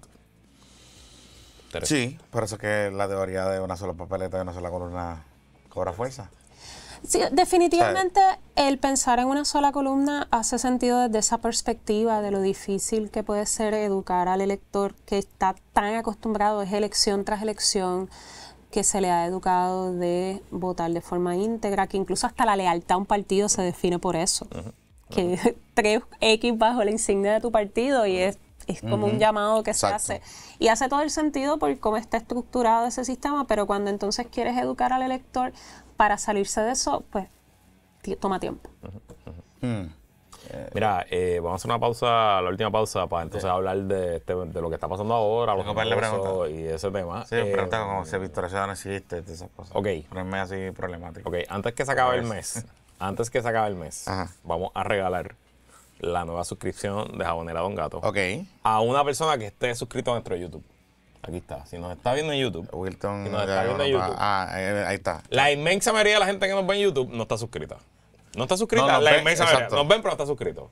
Así que si usted se suscribe a YouTube en lo que queda de octubre, vamos a dejarlo hasta la primera semana de noviembre. Hasta la primera semana de noviembre vamos a escoger al azar un suscriptor de nuestro canal de YouTube, youtube.com/Problema, y se va a llevar 3 meses de suscripción de Jabonera Don Gato, que es lo nuevo que está ofreciendo Jabonera Don Gato. La suscripción, que vale $29.95 al mes, te llevas 3 jabones nuevos cada mes, hechos a mano en pequeños lotes, que con aromas que cambian según la temporada y con el envío completamente incluido. Para ver todos los detalles sobre la suscripción de Jabonera Don Gato, ve a jaboneradongato.com y lee todos tus detalles. Y recuerda que los jabones Don Gato son hechos a mano, sin químicos ni detergentes dañinos, y de verdad, son tremendos jabones. En casa todo el mundo se baña con jabones Don Gato, en casa de Jonathan también. Y si se quieren colarle a nosotros en la ducha, pues qué mejor que con los jabones de jaboneradongato.com. Y apoyas un negocio de Puerto Rico. Vayas a bañar. Vas a bañar. ¿Por qué ha sido tan difícil conseguir los endosos? Oye, tú sabes que eso te iba a decir, pueden hacer jabones Don Gato y regalan todo. Endosos jabones Don Gato. Porque son ¿cuántos? 22.000 endosos más o menos, ¿verdad? 22.400, de hecho, los estoy monitoreando casualmente esta semana porque ya estamos ya. Ya. Ok. O sea, esto sale el viernes, quizás la semana que viene ya debe haber un 100%. Totalmente. Ok. Sí. Yo creo que hay muchos elementos. Definitivamente el proceso de recogido de endosos, Victoria Ciudadana lo había hecho a papel. Ok. En este proceso digital, si bien es un poco más rápido porque tú estás entrando ya la información a una plataforma donde ya la comisión está recibiéndola. Yo te puedo decir que un funcionario común y corriente, haciéndolo súper rápido, normalmente te hace 10, 20 al día. Así que no necesariamente es algo que sea tan fácil de hacer, pese a que ahora la tecnología favorece más el proceso.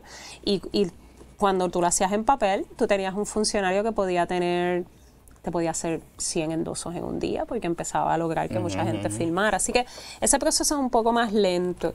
Sin lugar a duda, tampoco nosotros tenemos un ejército de gente trabajando a tiempo completo para poderlos poner todos los días a recoger endosos. Nosotros recogemos endosos los fines de semana, recogemos endosos fuera de horas laborables. Pero O sea, no solamente fue en la residencia de Bad Bunny. no solamente fue en la residencia de Bad Bunny. Y de hecho, la residencia de Bad Bunny, tengo que decirte que el internet estuvo bien mala. Ah, sí. En la residencia de Bad es que Bunny. había un montón. Había una saturación Claro, de las demasiada cuentas. gente. Teníamos un chiste de que los de Liberty resultaban tener mejor señal porque es que Liberty tiene menos clientes. Los que más clientes tienen ahora mismo es T-Mobile y Claro. Eso es verdad. Y además que hacerle T-Mobile en ese concierto te da una fila gratis, te da un traguito, había par de cosas más, sí. ¿verdad? Así que nosotros también pudimos identificar cientos de personas que tampoco salían en la plataforma de la Comisión Estatal de Elecciones. Eso es otro de los retos que hemos enfrentado. Muchas personas que si bien estaban inscritas para votar y que sí tenían estaban activos porque nos daban su ID electoral, no salían en el sistema por un problema con el Seguro Social, que nos dijo Lilian Aponte, que en esta nueva plataforma para recoger endosos te exigen los últimos 4 números del Seguro Social y para tú poder entrar, es decir, para poder buscar a la persona y que esta persona te pueda endosar, tienes que poner su nombre, su número de elector o electora y sus últimos 4 números. Si no machean estas 3 cosas, no puedes entrar al sistema para buscar ese endoso. Y estoy seguro que esos récords tienen que estar cientos de personas, tropicales. Cientos de personas que nosotros también hemos tenido el tema de que si tienes cuenta en ERE, tienes que también recibir un correo electrónico. Si no aceptas en ese correo electrónico, me diste tu foto. Me diste tus últimos 4 números del Seguro Social. Filmaste. Pero si no te llegó el correo y tú no le diste acepto al correo, eso también te rechazan el endoso. Eso también ha sido uno de los retos. Pero sin lugar a dudas, recoger endosos fuera de año electoral es mucho más difícil que en año electoral. La gente está mucho más activa. Incluso los mismos funcionarios que tuvimos que reclutar, que teníamos como 300 funcionarios en la calle, pues también se cansaban, tú sabes. Claro. Es un ejercicio que cuando tú lo estás haciendo el año de elecciones te hace todo el sentido del mundo. Cuando lo estás haciendo 4 años antes es como podemos esperar, esto no hay prisa. Pero la realidad es que si queremos ya completar el proceso, si nos queríamos inscribir y, ¿verdad? Como ya les adelanté, ya ese proceso debemos de estarlo completando la semana que viene. Paréntesis antropológico. ¿Qué te decía la gente en esa residencia de Bad Bunny? ¿O qué les decía? O sea, cuando le pedían el endoso. Hola, soy Victoria Ciudadana. Sí. Ustedes hablaron con miles de personas en esas 31 funciones. Normalmente le preguntábamos a las personas si habían votado en las pasadas elecciones, porque tienes que estar activo para votar. Les orientábamos que la firma o el endoso no significaba afiliación, no significaba que la persona incluso tenía ni que votar por nosotros. Podía sencillamente darnos su firma porque cree que deben de existir las opciones en la papeleta.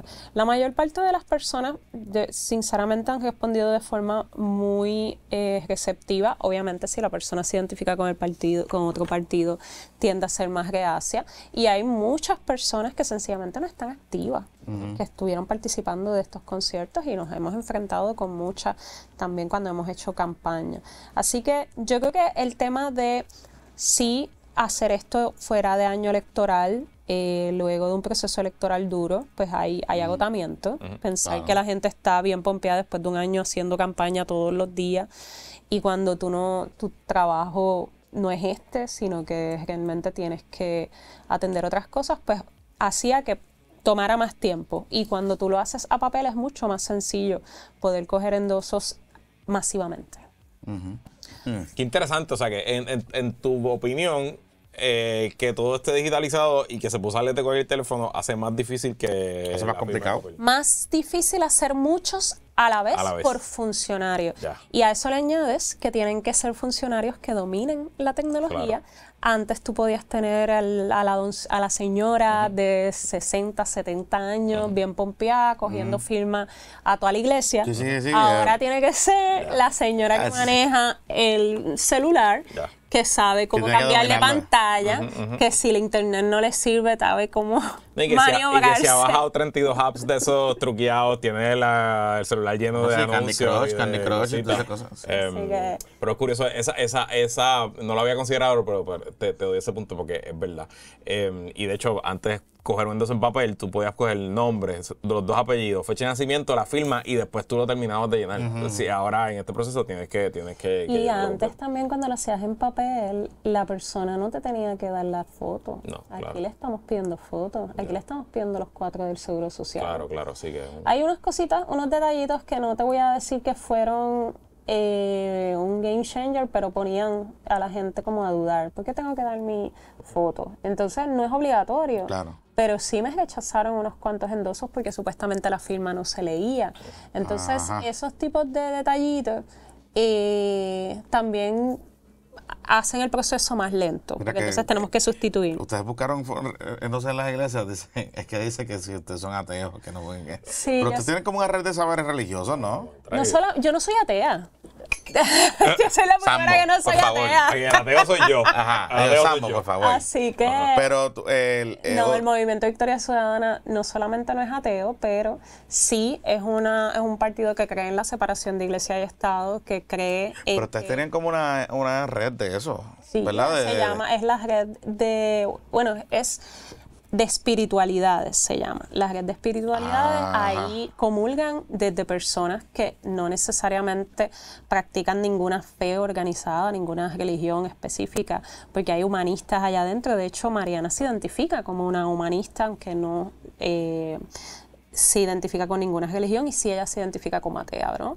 Así que, pero el movimiento sí recibe a personas ateas, las tiene como parte de su liderato, pero también tiene personas no ateas. Yo soy una de ellas, Manuel Natal tampoco es ateo. Así que realmente pues no es un partido que ¿verdad? Ni es un partido que promulga una religión en particular, tampoco tiene necesariamente iglesias formando base en nuestro partido como otros, pero sí tenemos lideratos de todas las iglesias y también tenemos personas no creyentes. Okay. En el siglo XXI, en la política puertorriqueña, ha habido una condición para los partidos emergentes que nosotros hemos bautizado como la maldición de la tercera elección. La tercera elección. Hemos tenido varios ejemplos. El COQUI, Puertorriqueño por Puerto Rico, el MUS, proyecto el Pueblo Trabajador, que tuvieron una primera elección buena dentro, ¿verdad?, de los estándares de cada uno. Por ejemplo, el resultado de Rogelio Figueroa en el 2008 pues fue un buen resultado. El MUS no recuerdo bien cómo salió, pero nada, esta es la teoría. Primera elección, ok. Segunda elección, bajan. Y no llegan a la tercera elección.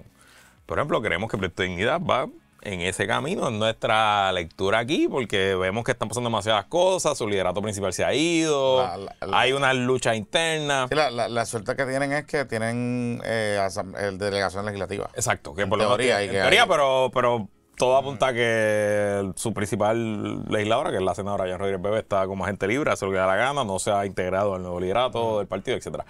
¿Cómo Victoria Ciudadana evita la maldición de la tercera elección? Tremenda pregunta. Yo definitivamente te puedo decir que por lo menos ya pasamos la etapa de la reinscripción. Victoria ya va a ser un partido oficialmente inscrito. Pero claro, sin lugar a duda tenemos que fortalecernos de cara al próximo periodo electoral. Tenemos por lo menos ya 11 legisladores municipales en 10 municipios que le estamos dando todo el apoyo. Para mí también es una oportunidad muy bonita de poder hacer un trabajo más directo a nivel local. Siempre nos hemos concentrado más, honestamente hablando, en San Juan. Esta va a ser una oportunidad ideal para poder entonces enfocarnos en apoyar a estos legisladores y legisladoras municipales que tenemos en Vieques, que por ejemplo eso es algo nuevo para el movimiento, tener ya una legisladora municipal en Vieques, y tuvimos una campaña importante para la alcaldía de Vieques en aquel momento, en las elecciones del 2024.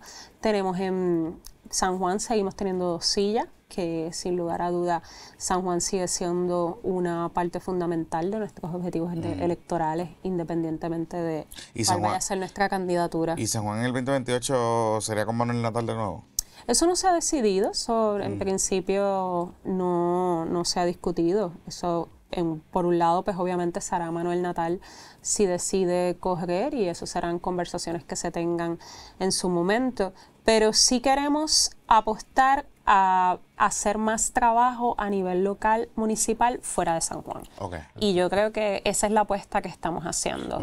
Aprovechar esta oportunidad, perdóname, que no tenemos una delegación nacional, pues entonces dedicarnos de lleno a fortalecernos en esos primeros municipios donde tenemos a ese liderato. Presumiría que seguiría en el modelo de lo que está haciendo el muchacho este de calle, es que se me olvida el nombre, José Carlos es el nombre de él.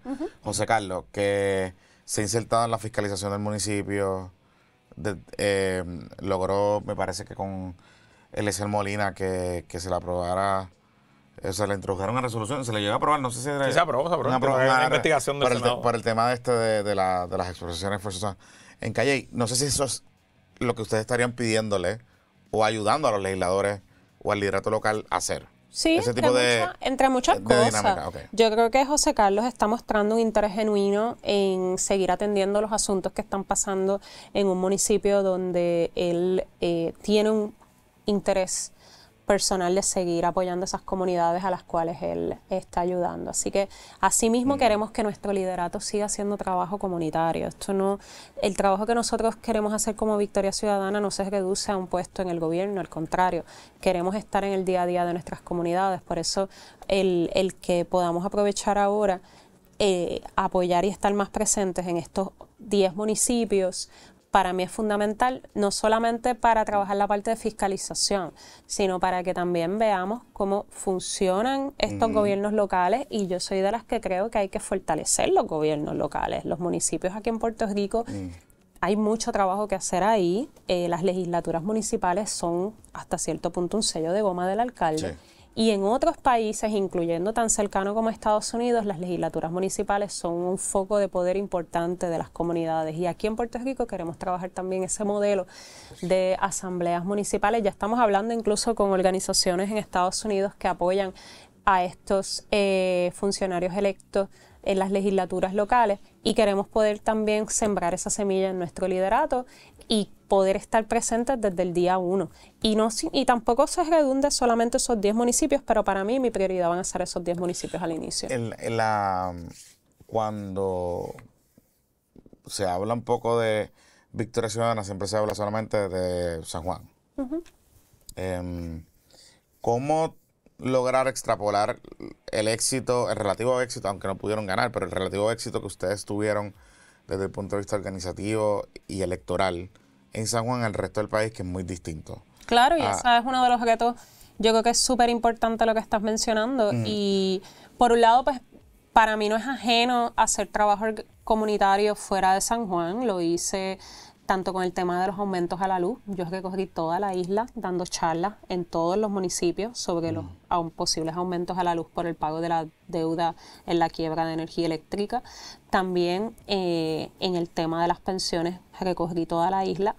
No quiere decir que electoralmente hablando es el mismo tipo de trabajo, pero ciertamente pues parte de lo que queremos poder sumarnos más es cómo organizamos, y no organizar, que era lo que un poco les mencionaba antes de que comenzáramos, no es replicar los mismos modelos del pasado. Yo creo que hay que mirar a futuro. Victoria Ciudadana es diferente. Victoria Ciudadana apuesta a fortalecer las comunidades, no simplemente ganar elecciones. Así que ahora mismo las luchas que se están dando en estas comunidades, en el caso de José Carlos, se está involucrando en un proceso de desplazamiento, evitar que esta comunidad sea expropiada.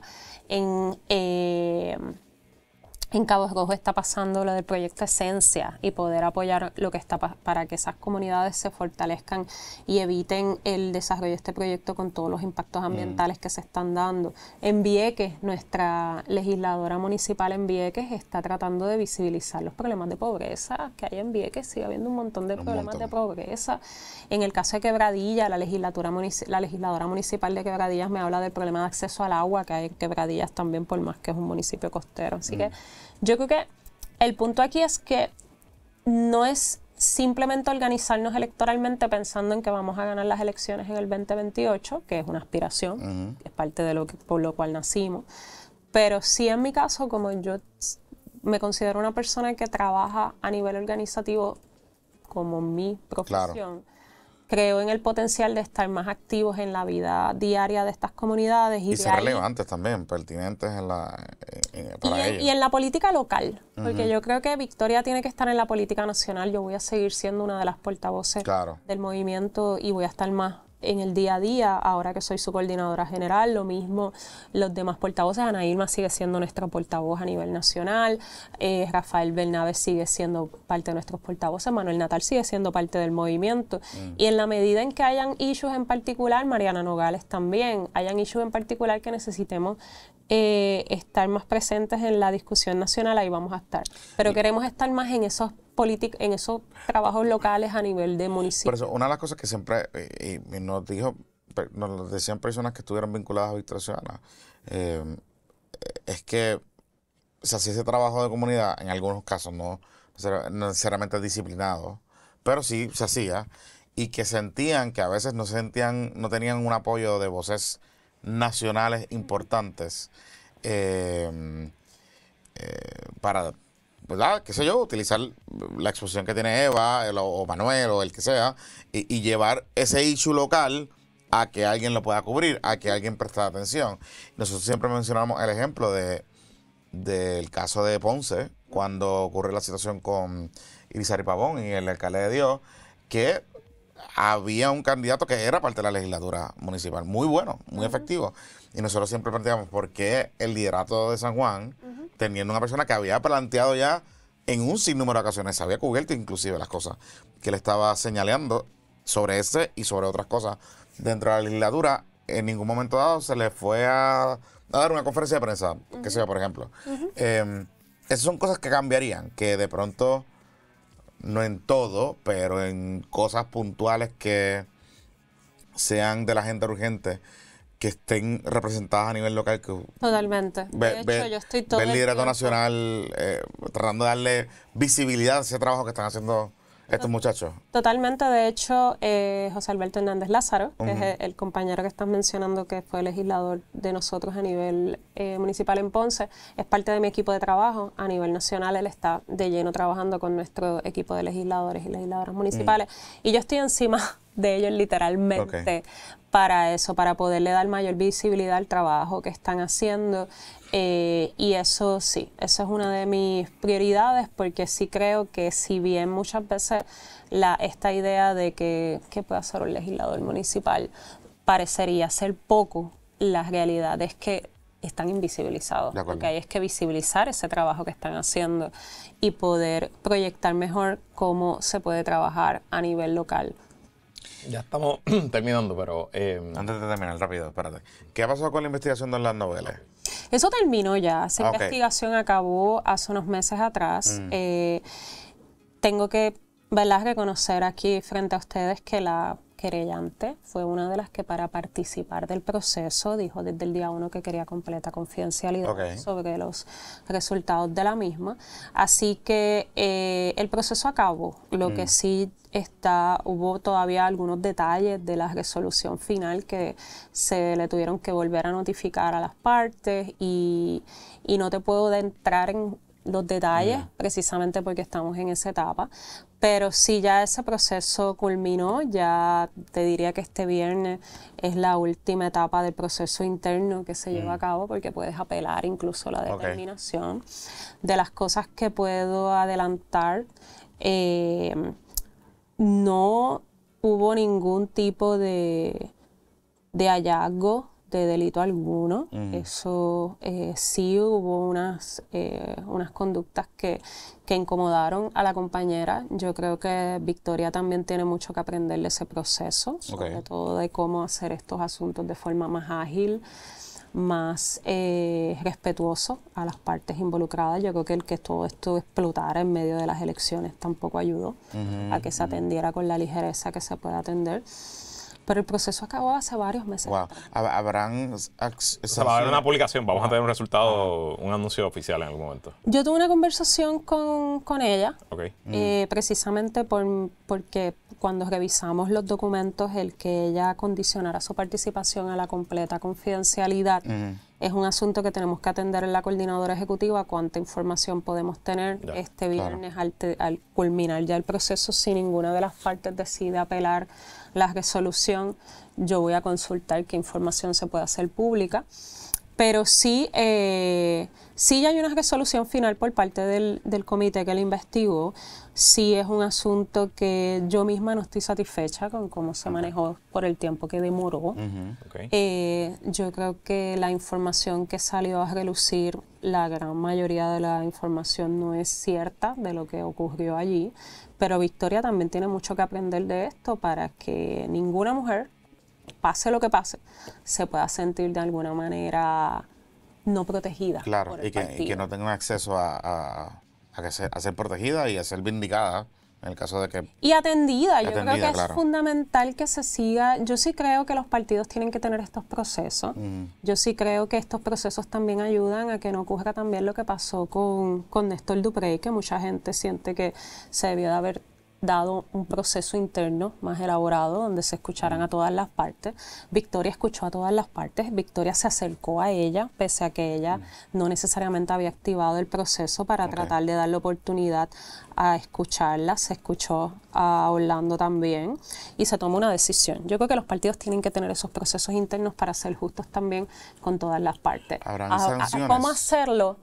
Ya se tomó la primera, ¿verdad? Que yo diría que la principal fue la de Orlando fue suspendido de todas sus funciones inmediatamente.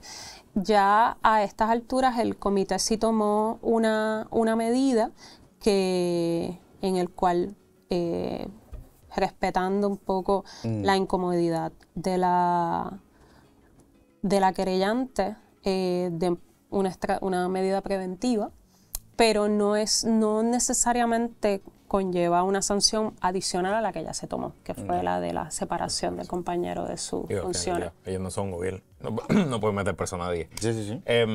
¿Cuál es el pitch de Victoria Ciudadana? ¿Por qué alguien debería ser integrante o militante del movimiento Victoria Ciudadana en el 2025? Yo creo que definitivamente Victoria es la propuesta política, a mi entender, a futuro para aquellas personas que, si bien les preocupa la relación política y el estatus político de Puerto Rico, entienden que hay otros asuntos que se tienen que atender primero, incluso si tú aspiras a que Puerto Rico sea Estado, si tú aspiras a que Puerto Rico sea independiente.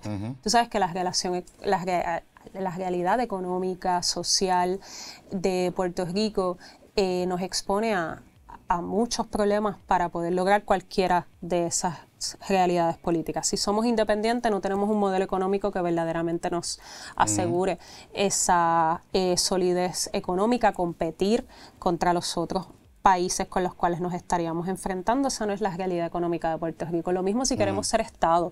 No queremos ser el Estado más pobre de todos los Estados Unidos. Queremos ser un Estado que verdaderamente la gente tenga calidad de vida, no viva bajo el miedo de ser, ¿verdad?, de la desigualdad y de la pobreza que estamos viviendo actualmente. Así que para mí el movimiento busca recoger a todas esas personas que, en mi opinión, son la mayoría. Yo no creo que la mayoría quiera seguir teniendo discusiones estériles sobre el tema del estatus, pero tampoco quieren dejarlo a un lado, porque yo creo que cuando existe una Junta de Control Fiscal encima de nosotros, decir que el estatus no es un issue, por más que no tengamos posibilidades de adelantar alguna política en el Congreso, también es ignorar que vivimos bajo quizás la realidad política más terrible después del periodo militar.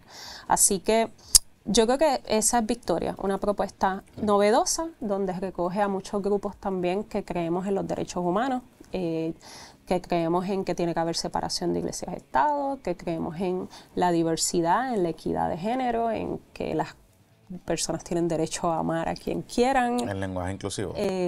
El lenguaje inclusivo es parte de una visión mucho más amplia, pero el lenguaje inclusivo, igual que la educación con perspectiva de género, igual que la equidad de género, igual que el matrimonio igualitario, igual que la raza no son elemento para que tú no puedas progresar en tu vida, que tampoco tu orientación sexual y que tampoco tu estatus migratorio. Yo creo que Puerto Rico debe poder decidir sobre a quién deja entrar y a quién deja salir en sus costas y no estar viviendo bajo la opresión que hay ahora mismo con las políticas migratorias. Y te hago la pregunta particularmente con el tema del lenguaje inclusivo, porque en estos días se ha estado discutiendo ese asunto a nivel del Partido Demócrata. Y se han comenzado estos análisis y a preguntarle a la gente si se sentía vinculada o no sobre distintos temas. Y no sé si eso es algo... No tengo problema, pero tengo problema con el Latinx, creo que, bueno, ¿El qué? Con el Latinx, la cosa esa que decían para referirse a los latinos, Latinx, en vez de latino, ya. Pues ok, bueno, ajá. Pero te hago la pregunta específica y ya para ir cerrando, porque es que no sé si hay algunos temas considerados o mal llamados woke, y digo mal llamados porque creo que lo usan de manera peyorativa para empujar narrativas discriminatorias y ofensivas, ¿verdad? Al final del día. Pero a la misma vez son temas que quizás en esta dinámica que ustedes están tratando de explorar a nivel regional, no sé si les pueda jugar en contra de distanciarse de ciertas personas que quizás no es que están en contra, pero no lo entienden, o muestran algún tipo de resistencia con el tema de lenguaje inclusivo, por ejemplo.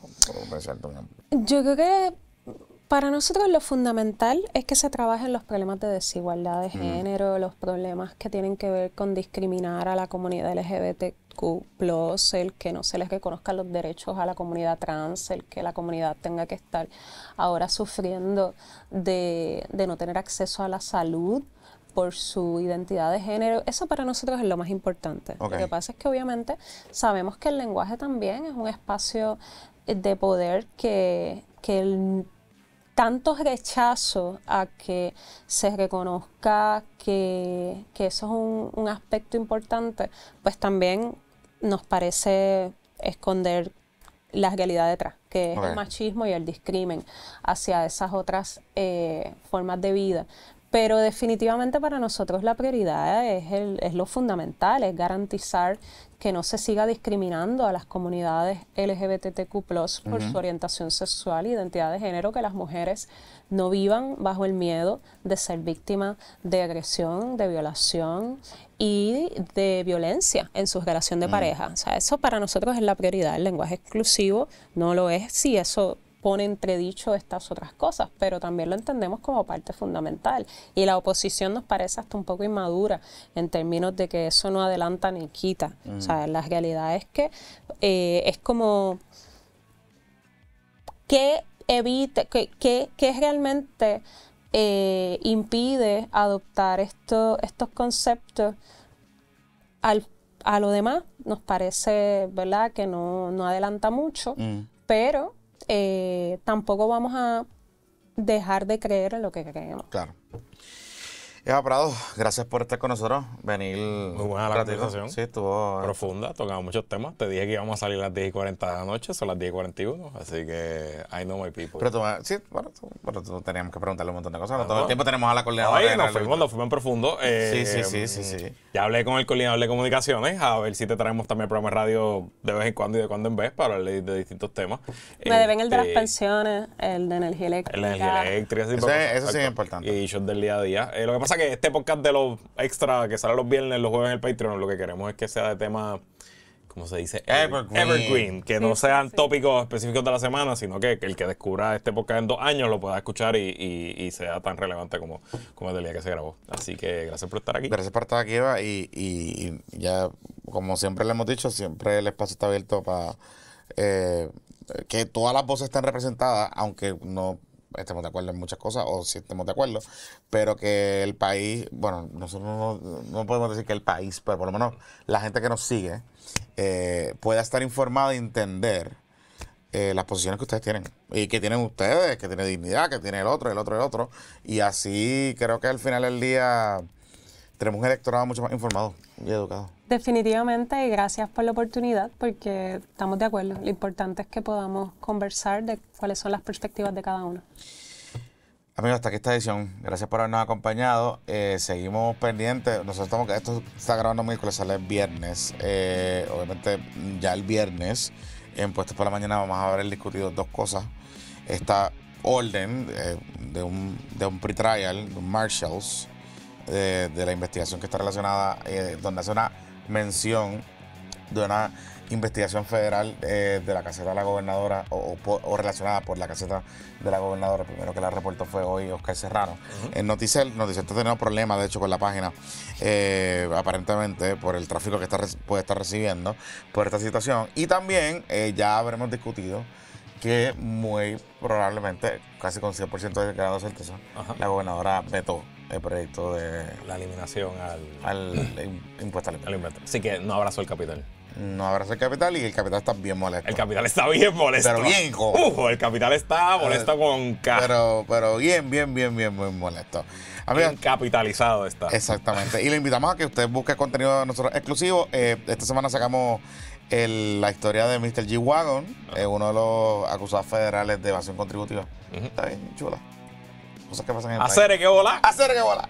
Abrazamos el capital, que la fuerza lo acompañe. Bye. Estamos. Ya lo...